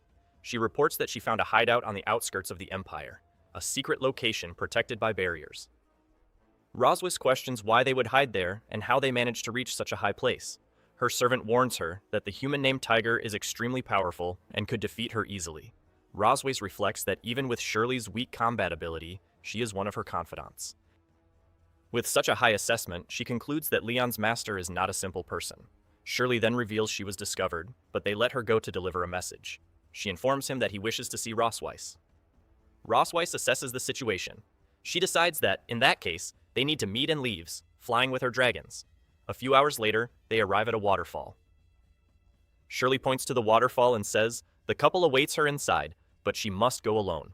Rosweiss instructs her on what to do if she doesn't return in an hour. Next, she passes through the waterfall, protected by a barrier, while someone prepares tea. Rosweiss stares at him. She recognizes him as Leon's master. He invites her to sit, and she comments that Leon was the only dragon hunter she found difficult to face. She notes the man before her has the same pressure as Leon, or perhaps even greater. Rosweiss reveals she waited 2 years for an opportunity to meet him. She asks directly about Leon's condition. The master replies that he is still alive. She recalls he was her prisoner, and the man says he's relieved his stubborn pupil is alive. He states that Leon paid the price for someone to find his whereabouts. Then, the master asks her to stop Leon from escaping to the Empire next year. Rosweiss asks for the reason, questioning why he doesn't want to rescue his disciple. He explains that 2 years ago, the return of the defeated dragon hunters caused great fury in the Empire. With that, the Empire blamed a traitor within the dragon hunter army for the war's failure. Rosweiss understands that with his whereabouts unknown, Leon became the perfect culprit. The master confirms, saying it's better for him to stay with her and survive, as his life will be in great danger if he returns to the Empire now. Rosweiss agrees to keep him under her watch, but sets one condition. She demands to know all information about Leon, especially his dark childhood history. His master finds the request rather peculiar.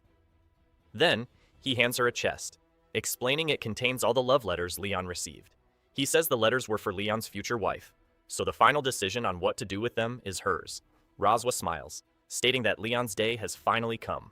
The master observes her, questioning her sudden interest in the captive. She then finds a drawing among the letters. He explains that Leon, at 6 years old, liked tall girls with silver hair and a cold appearance. He himself reacts to the coincidence of his description.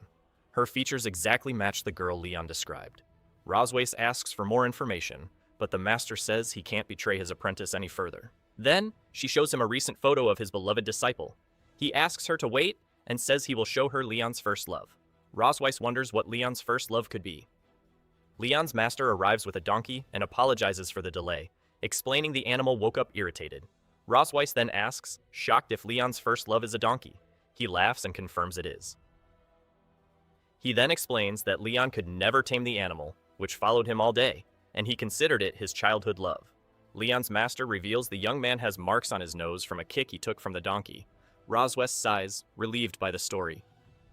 She realizes she felt relieved. Then, she stares at the animal and concludes, there's no reason to be nervous. She turns, stating she will leave the photos and go, but she asks the master for proof that Leon is still alive. Rosweiss tosses a card to him and says Leon will understand the message. She says goodbye, declaring this might be their first and last meeting, and she states that for Leon, she doesn't just want 1 year of his life. Then, she disappears in a flash of energy. Leon's master watches the spot, questioning the meaning of her words. Leon's master notices the card left a piece of metal behind. He is startled by the object. Then a woman approaches as he laments Leon's name. Charlotte Poseidon, his wife, appears and asks if the young man is okay. He hands her the photos, saying Leon's life is better than one can describe. Charlotte looks at the family picture and comments that the boy is living better than his master. Afterward, she asks him if he has made a decision. Tiger grabs his weapon and states it's time to restore his apprentice's reputation, and he declares this will be a gift for his granddaughters. At the Silver Dragon Castle, the night deepens. Leon thinks Rosweiss is acting strange as she disappeared for 2 days without warning. He questions a servant about Her Majesty's whereabouts, who replies she left on business. Back in the present, he hears that she would prepare dinner personally as soon as she arrived. Ross appears with the meal, but he feels something is wrong. She invites him to eat with her. Mohan gets excited seeing the steak her mother made looks delicious, but Leon is stunned, asking why his plate is full of carrots. Rosweiss then informs him it's a vegetable salad. He yells that there are only carrots, and she corrects him, calling it a carrot salad. Muin asks if her daddy doesn't like carrots, leaving him speechless. Rosweiss reminds him that he always tells Muin not to be a picky eater, so Leon states he will eat it all. He, suspiciously, wondering if she discovered his weakness. Suddenly, Rosweiss remembers something, and she informs him she needs to talk to him in his room tonight, leaving him shocked. Later, the bedroom door opens. Rosweiss enters the room. Leon, sitting on the bed, pretends to read a book as she approaches. She stands beside the bed and asks if he's nervous, but he denies it. Then, the woman sits in a nearby chair and asks for his attention. She insists that he come closer. Leon, already in his pajamas, approaches her and asks if she missed him after not seeing him for 2 days. Rosweiss confirms and asks him to turn off the lights. Then, the bedside lamp is turned off. They lie side by side on the bed. But half an hour later, nothing happens. He hides under the blanket, wondering what's going on. Then, he whispers, asking if she's really just sleeping. With one eye half open, she asks what else he was. He turns away and replies that he just wants to sleep. Leon then decides to save his energy, planning to turn the tables when she least expects it. The clock on the nightstand marks the passing of time. Suddenly, Rosweiss opens her eyes. She sits up in bed and picks up the clock, and she remembers the master's advice that at 2:30 in the morning, Leon might reveal his thoughts in his sleep. Rosweiss moves closer to him and decides to run a simple test first, so she asks for the name of his youngest daughter. Leon answers Muin in his sleep, and she confirms the plan is working. She asks him what kind of girl he likes, and he replies that he prefers tall girls with silver hair. Next, she asks why he rejected girls who looked like that in school, and he says he didn't like her.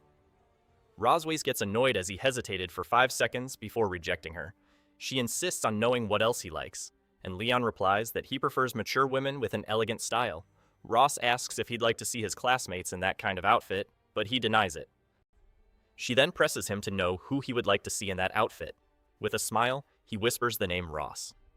She is completely stunned by the answer, and she reacts, embarrassed by the unexpected confession. Rosweiss wakes him up and demands to know why he wants to see her in a bunny girl outfit. He starts to explain why, but falls fast asleep. She realizes he fell back asleep at the crucial moment. Rosweiss warns him that next time, she'll make him embarrass himself while he sleepwalks. The next afternoon, Nguyen is playing outside the Silver Dragon Castle. Leon then asks Rosweiss when she left the previous night, and she replies that it was after he fell asleep. She teases him, asking if he's disappointed about but he replies that the castle is hers and she can sleep wherever she wants. Rosways reveals that she heard him talking in his sleep, and he asks, startled, what he said. She lies, saying he seemed to regret not accepting a classmate's confession. Leon denies everything, explaining that he was too focused on serving his country to think about love. She suggests that dreams can reveal true feelings, but he continues to deny it. Muen, who is picking flowers, reacts to a sound. Then, she calls for her sister and runs towards a pillar of light. As Leon tells her to slow down, Noah appears with Muen and announces that she's back. Leon notices an object in Noah's hand and asks what it is. Noah explains that it's a homework assignment from her academy. They read the assignment, which is to write an 800-word essay about family and happiness. Rosways is surprised to learn it's competition, and Noah says the other families are dragons and cocoons. Then, the girl states she wants to use her family's unique advantage as viviparous dragons. Moana asks what that advantage would be, and Noah prepares to tell her. Next, she shouts that the advantage is mommy and daddy's love, leaving them both shocked. Leon and Rosways look at each other, questioning their love. Noah asks for help finding materials and inspiration, and Muen gets excited to watch. Leon agrees to help, and Rosways asks Noah how they should cooperate. The girl then orders them to go on a date in Sky City the next day. The next day in Sky City, the two of them wear matching couples outfits prepared by their daughters. Leon suggests they start the date, and she agrees. He questions if Noah even knows what a date is, but Rosways claims she's a child who knows a lot. Next, he asks if she's ever been on a date, and she replies that she's been busy for hundreds of years. Leon also reflects that he spent his life focused on studies, his career, and raising his daughters. They both then realize they have no experience with dates, but Rosways confidently states that she already prepared the night before. Leon is startled to realize she only read romance novels. He then admits he also looked up information and listed common activities for couples. Rosways shows him a list of activities that don't involve excessive physical contact.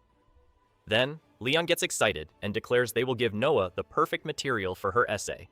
At the zoo, Noah jots down notes while Moen eats ice cream. Afterward, they stroll through a clothing fair under the watchful eyes of their daughters. During a musical, Leon and Rosways fall asleep, but the girls keep watching. Suddenly, the show's host picks them from audience. As part of the attraction, Leon gets on one knee and proposes to her. He places the ring on her finger as their daughters watch the scene. Next, a couple arrives at a fortune-telling tent.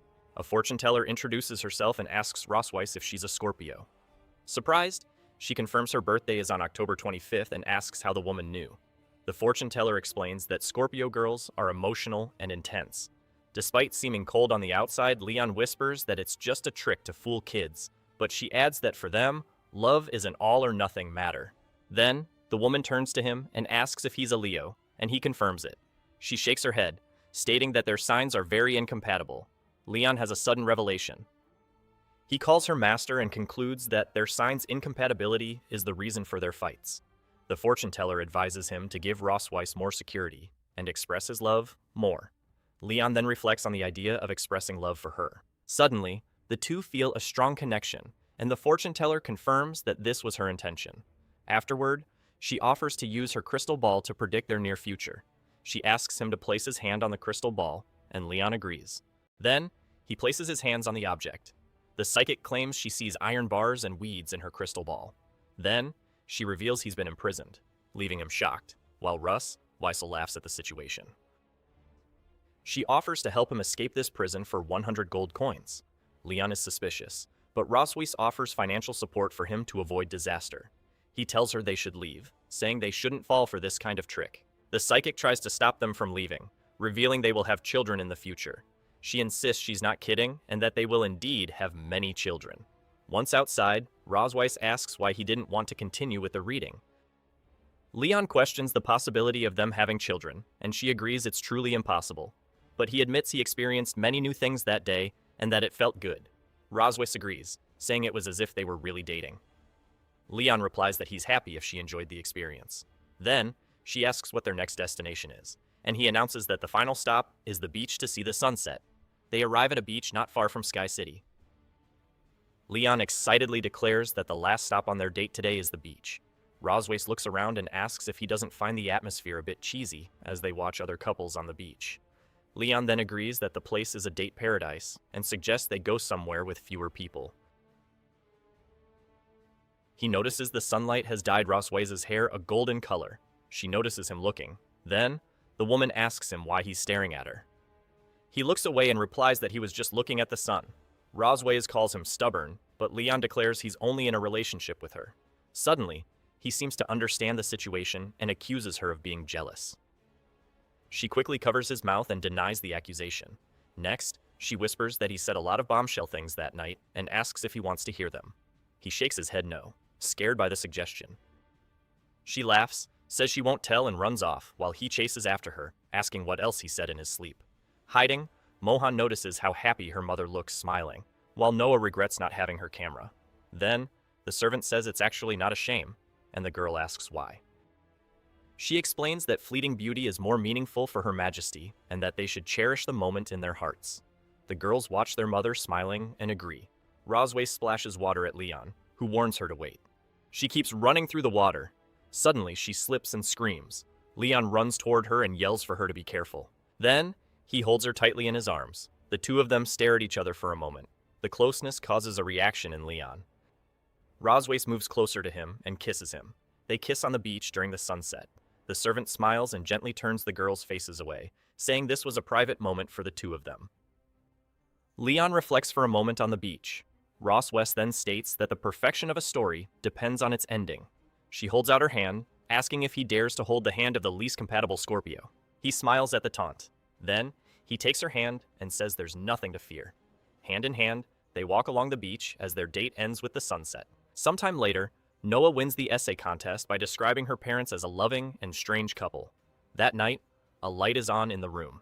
Leon is looking for something under the bed. Next, he gets up from the floor. He reveals that he secretly printed photos of her in a kitten costume from an old festival and needs to hide them well. He sits on the floor, wondering where he should hide the last photo.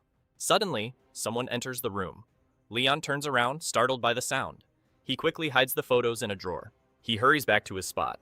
Roswaze enters the room and finds him reading on the couch.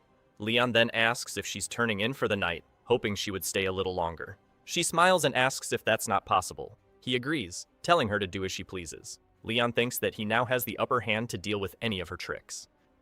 She sits next to him and asks if he likes bunny girls. Startled, he yells and wonders if his secret photo collection has been discovered. Ross West then reveals he talked in his sleep about wanting to see his classmates dressed as bunny girls. Leon denies it and declares that if he were to ask, he would ask her to wear the outfit. She's surprised to realize he took the chance to reveal his true feelings, but she decides to tease him a little more and states that he can dream on because she will never wear a bunny girl outfit for him. He concludes that since she didn't find the photos, he still has the advantage. Then, Leon smiles and asks what she would do if she wore the bunny outfit. Ross West warns him that if he plans to use magic to force her, his tricks won't escape her sight, and then she challenges him, saying that if he succeeds, she'll have to publicly admit that he won the argument. Leon stares at her and asks if she's serious. She confirms, but reminds him to think about the consequences if his little plan fails. Then, he gets up from the couch and states he doesn't need any tricks as he opens a secret compartment. Leon explains that he's already done everything he needed to. Next, he throws a photo of her in a bunny costume onto the table, calling it a masterpiece. Ross West glares at him as he reveals another photo, calling it a once-in-a-lifetime opportunity. He spreads several photos on the table, declaring the last one the final art. An aura of energy erupts around her. She asks when the photos were taken, and Leon realizes the dragoness is furious. He tells her to calm down and reminds her of the days she was unconscious due to the blood curse. With a dark expression, she asks if he intends to use this against her.